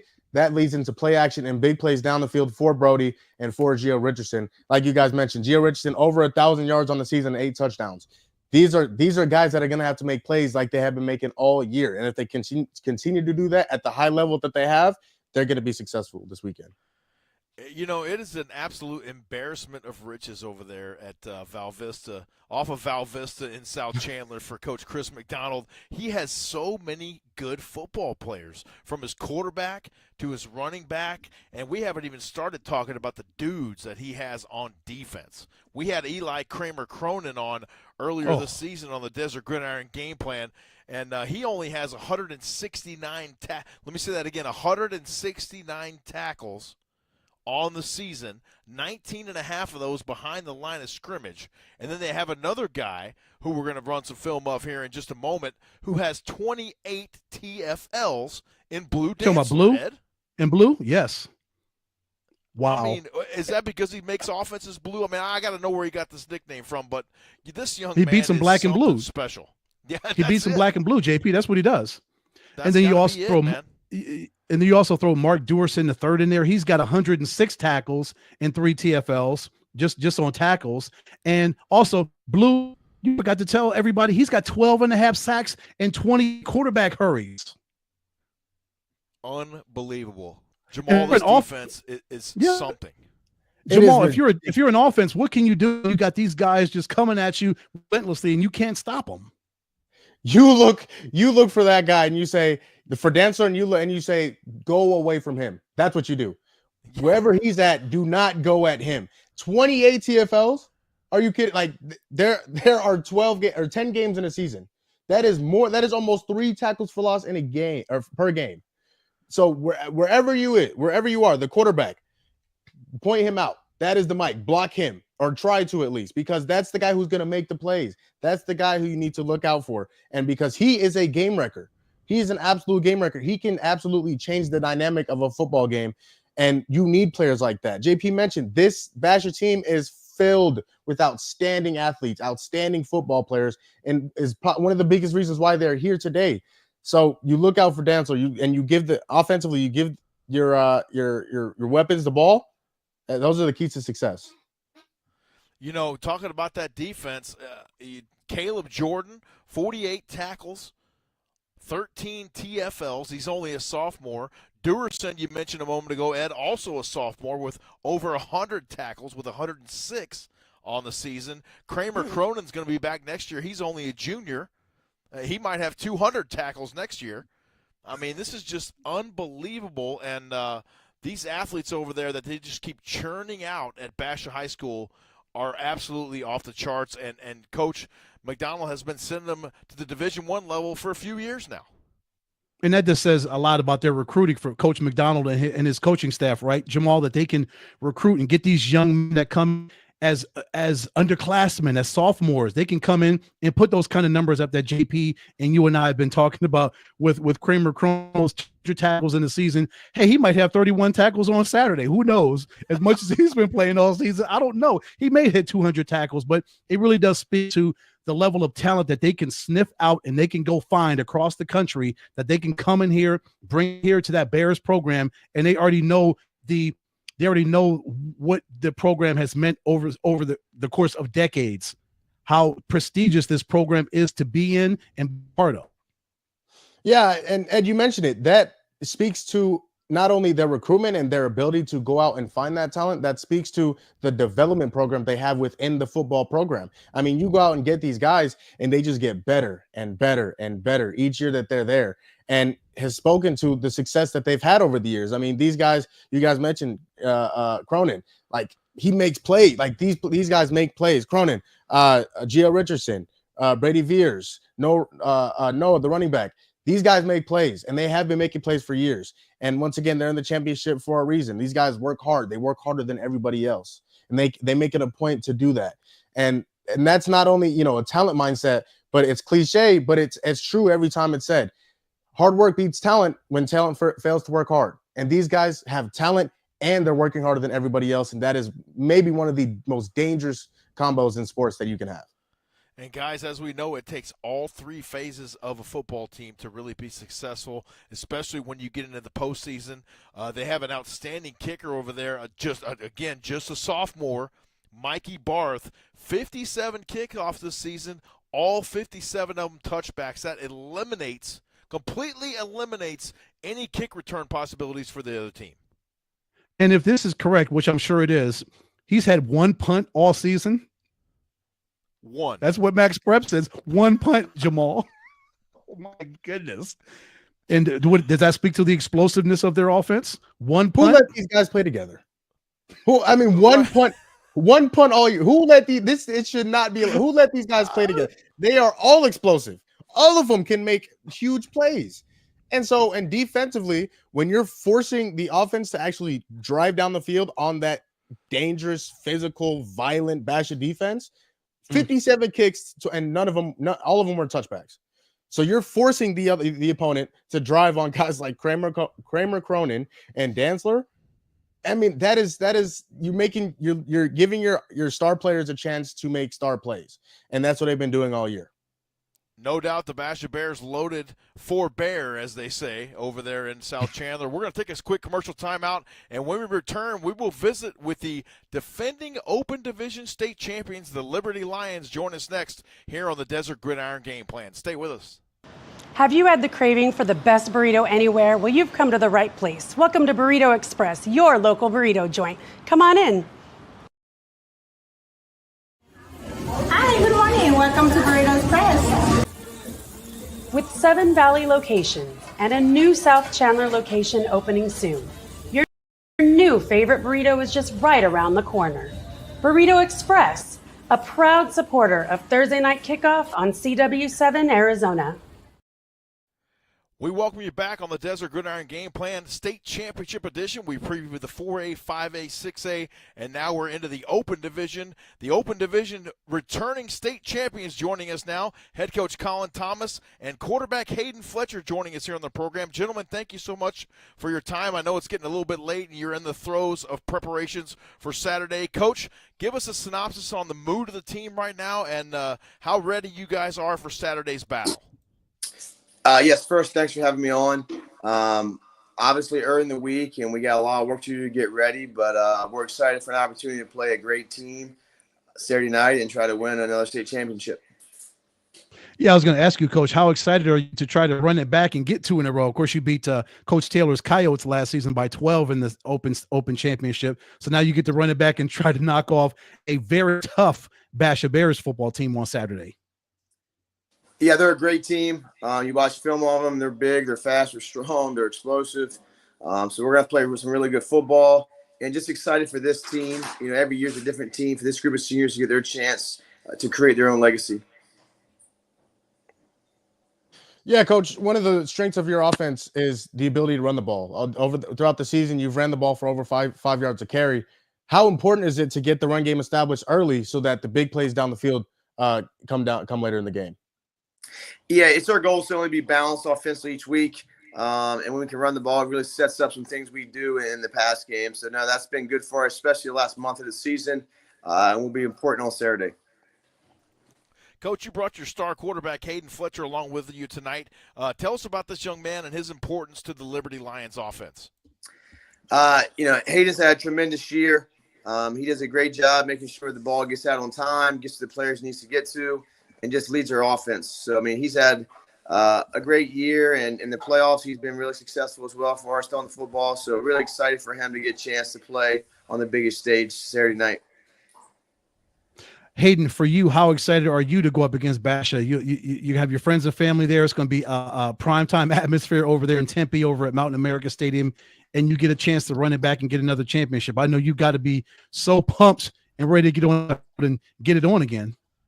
Oh, yeah. I mean, this is what we've been talking about since January, February, getting to this weekend right here. I mean, right now we just got to take it every day, like one play at a time, one day at a time, not get too ahead of us. But it's going to be really exciting to go ahead and make some history. Yeah, Hayden, I mean, obviously you're fantastic throwing the football. You have over 3,000 yards passing this year, 32 passing touchdowns, but you also have just about 200 yards on the ground. How much pride do you take in not only being able to throw the football, but use your legs, extend plays, and actually make plays running the ball down the field? Yeah, I mean, I haven't shown it much this year, but I promise I can run. I mean, I've just had a lot of opportunities to throw the ball down the field and haven't really needed to use my legs as much, which is fine. But I definitely have that weapon as well. Hayden, talk to us about those big boys up front and how they do a great job keeping you clean and allowing you to make those throws down the field, giving you that extra time that you might need, and being able to also decide and create some holes for you when you need to run the rock as well. Right. I mean, that's huge. That's why our offense is successful. It starts with them. When I can just sit back there and just decipher the defense, it makes it real easy on my job. And then when we can run the ball and stay good down a distance, I mean, that's all we need to be a good offense, really. And Hayden, you've got a heck of a running back crew with Dominic Lombardo, Esteban Demi Lamas, Jaden Sanchez, and others.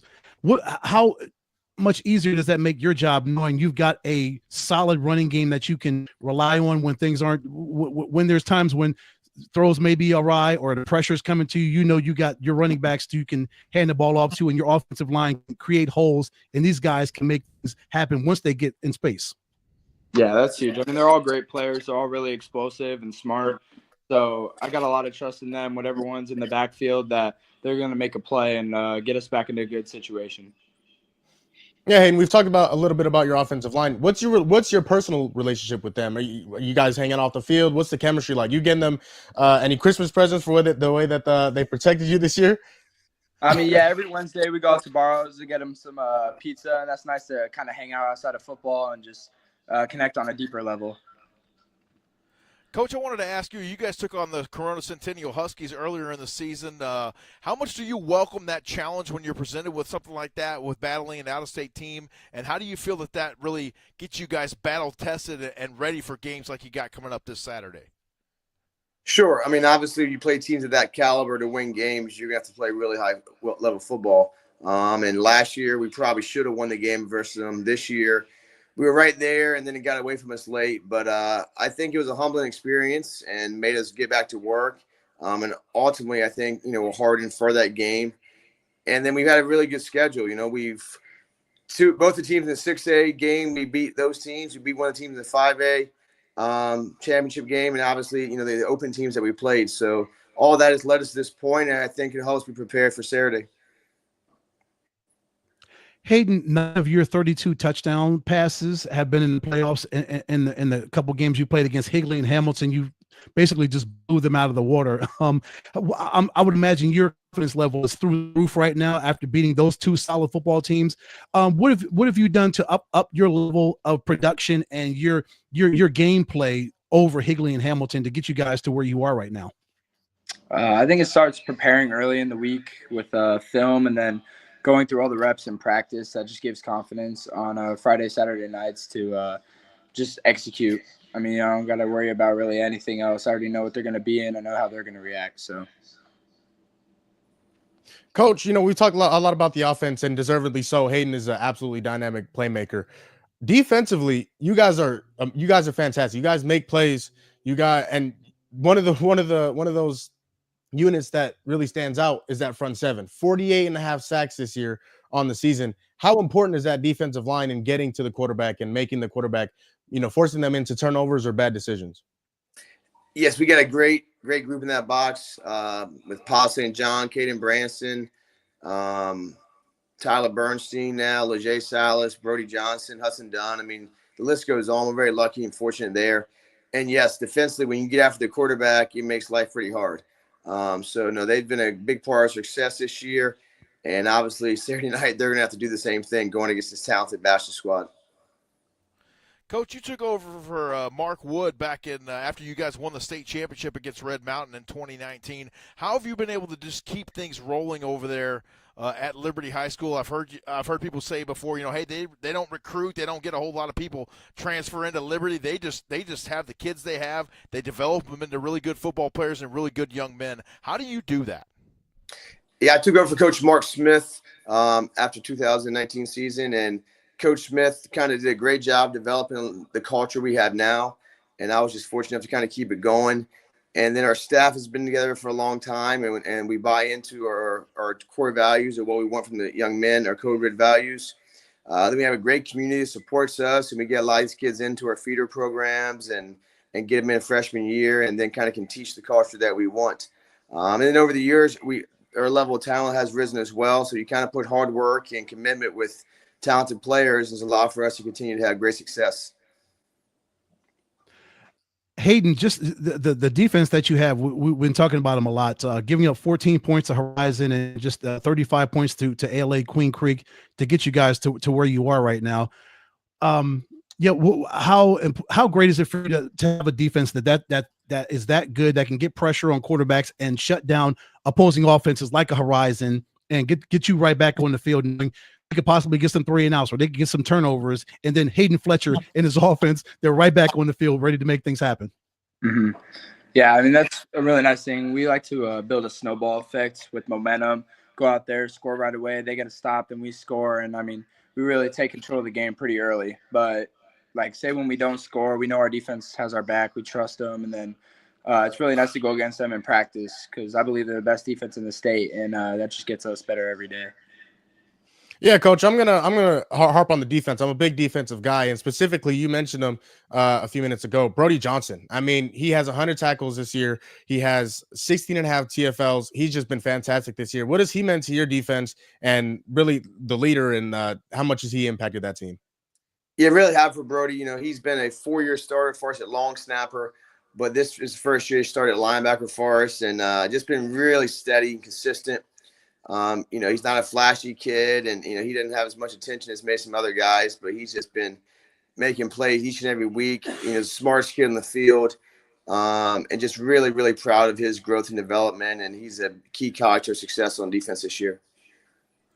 Coach, let's talk about that all-important third of the ball game in special teams. Carson Dombrowski, a senior for you, 58 of 60 on field goal on PATs, 7 of 9 on field goals this season. How important will your special teams unit and their play this season be on Saturday night? Yeah, I mean, obviously it's a phase of the game we got to win because they're very good at it. Their kicker's really good and they're dynamic in the return game. So we got to be on point on our units. Carson certainly got to do a great job kicking. And then Coach Ian Gardner, our special teams coordinator, does a really, really good job getting those guys prepared. So, I mean, Saturday night, what's going to be the difference when two great teams play? And it could be that. So we got to be on point and ready to make plays on specials. Hey, and give some love to your some family and friends that are there to motivate you and show that they're in your corner all season long. It is a long season, and you've had a great one, but it's still a long season, and you got a lot of people that are supporting you, that are backing you, and that want you to get another state championship. So give family and friends love that have been in your corner from day one, your day ones. Yeah, I mean, I can't thank them enough really for having all trust and support into me. I mean, starting freshman year at Liberty, they were supporting me, and then sitting sophomore and junior year, it was kind of a tough situation, but I stuck it out, and it was one of the best decisions I ever made. And all they've been is just fully supportive of my decision, and always bringing me up in like down times. So. Yeah, Hayden, you've had a fantastic year. Like I mentioned earlier, you've thrown for over 3,000 yards. You have over 30 touchdowns, 32 to be specific. What's your relationship like with those receivers? You got Braxton, you got Camden, you got Drace, who all had over 400 yards. What's your relationship with those guys and the plays that they're able to make for you? Yeah, I mean, we've been throwing with each other for a long time. Obviously, I've been throwing with Drace since we were in 7th, 8th grade, and then knowing Trey and Braxton since I was young, playing in 7-on-7 tournaments. So it's really important to have that connection younger, so we already have chemistry coming into high school and then playing on Friday nights. Coach, you mentioned your staff. You guys have been together for quite some time. Talk about those guys for a minute. We know you can't do this by yourself, and it truly takes a village to put on a successful high school football team. Yeah, I think first it starts in the weight room for us, and Coach Brian Chair, strength and conditioning coordinators, been with us now, I think, 9 seasons. And then Coach Ian Gardner and Coach Travis Guinea, who are our special teams defense coordinator, came over 5 years ago when I became the head coach. Then we have a lot of lower level guys who've been in the program. Coach Sean Glodner, line coach, I think been together 7 years now. So just a lot of guys who really believe and trust in our program and create consistency for our young men. And I think it allows us to kind of have a lot of continuity year in, year out. Head coach Colin Thomas and quarterback Hayden Fletcher from the Liberty Lions joining us here on the Desert Gridiron Game Plan, defending Open Division champions. Gentlemen, we wish you good luck on Saturday, and we certainly appreciate your time tonight. We'll let you run, as we know you have a lot more preparation to do for Saturday evening. Thank you for your time tonight. Thanks so much. Appreciate it. Thank you. Stay with us. We'll be back to wrap up this edition of the Desert Gridiron Game Plan State Championship time. Have you had the craving for the best burrito anywhere? Well, you've come to the right place. Welcome to Burrito Express, your local burrito joint. Come on in. Hi, good morning. Welcome to Burrito Express. With 7 Valley locations and a new South Chandler location opening soon, your new favorite burrito is just right around the corner. Burrito Express, a proud supporter of Thursday night kickoff on CW7 Arizona. Coach Stillings here from Ironwood High School. You're watching the Desert Gridiron Game Plan on the Epic Sports Network. Go Eagles.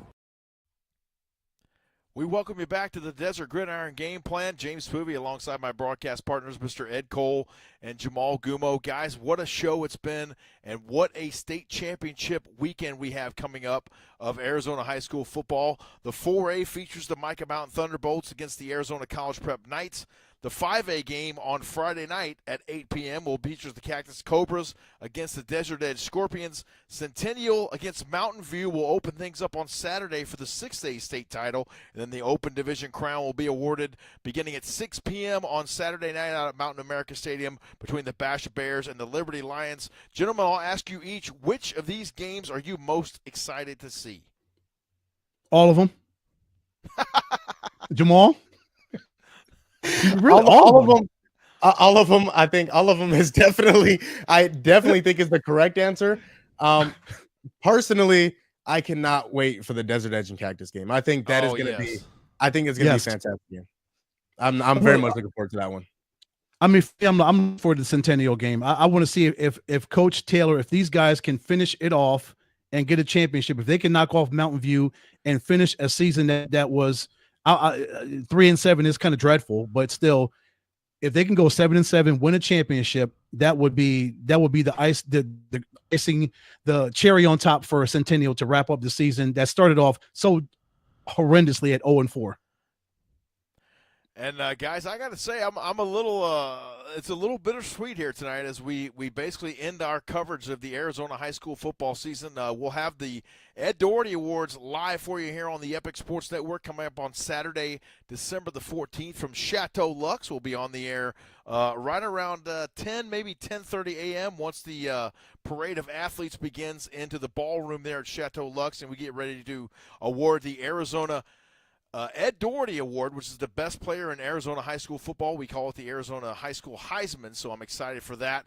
And then we'll be back on the air again after the first of the year on Saturday, January 11th from Ottawa University in Arizona for the Game Time Senior Bowl. We started this thing out on August the 20th, guys, if you can believe that, with the first edition of the Desert Gridiron Game Plan. We've gone, I'd have to look at the calendar, but I believe it's 15 straight weeks, I believe. We've been on the air here every Tuesday night bringing you this coach's show. And, Ed, it's been a wild ride, my friend.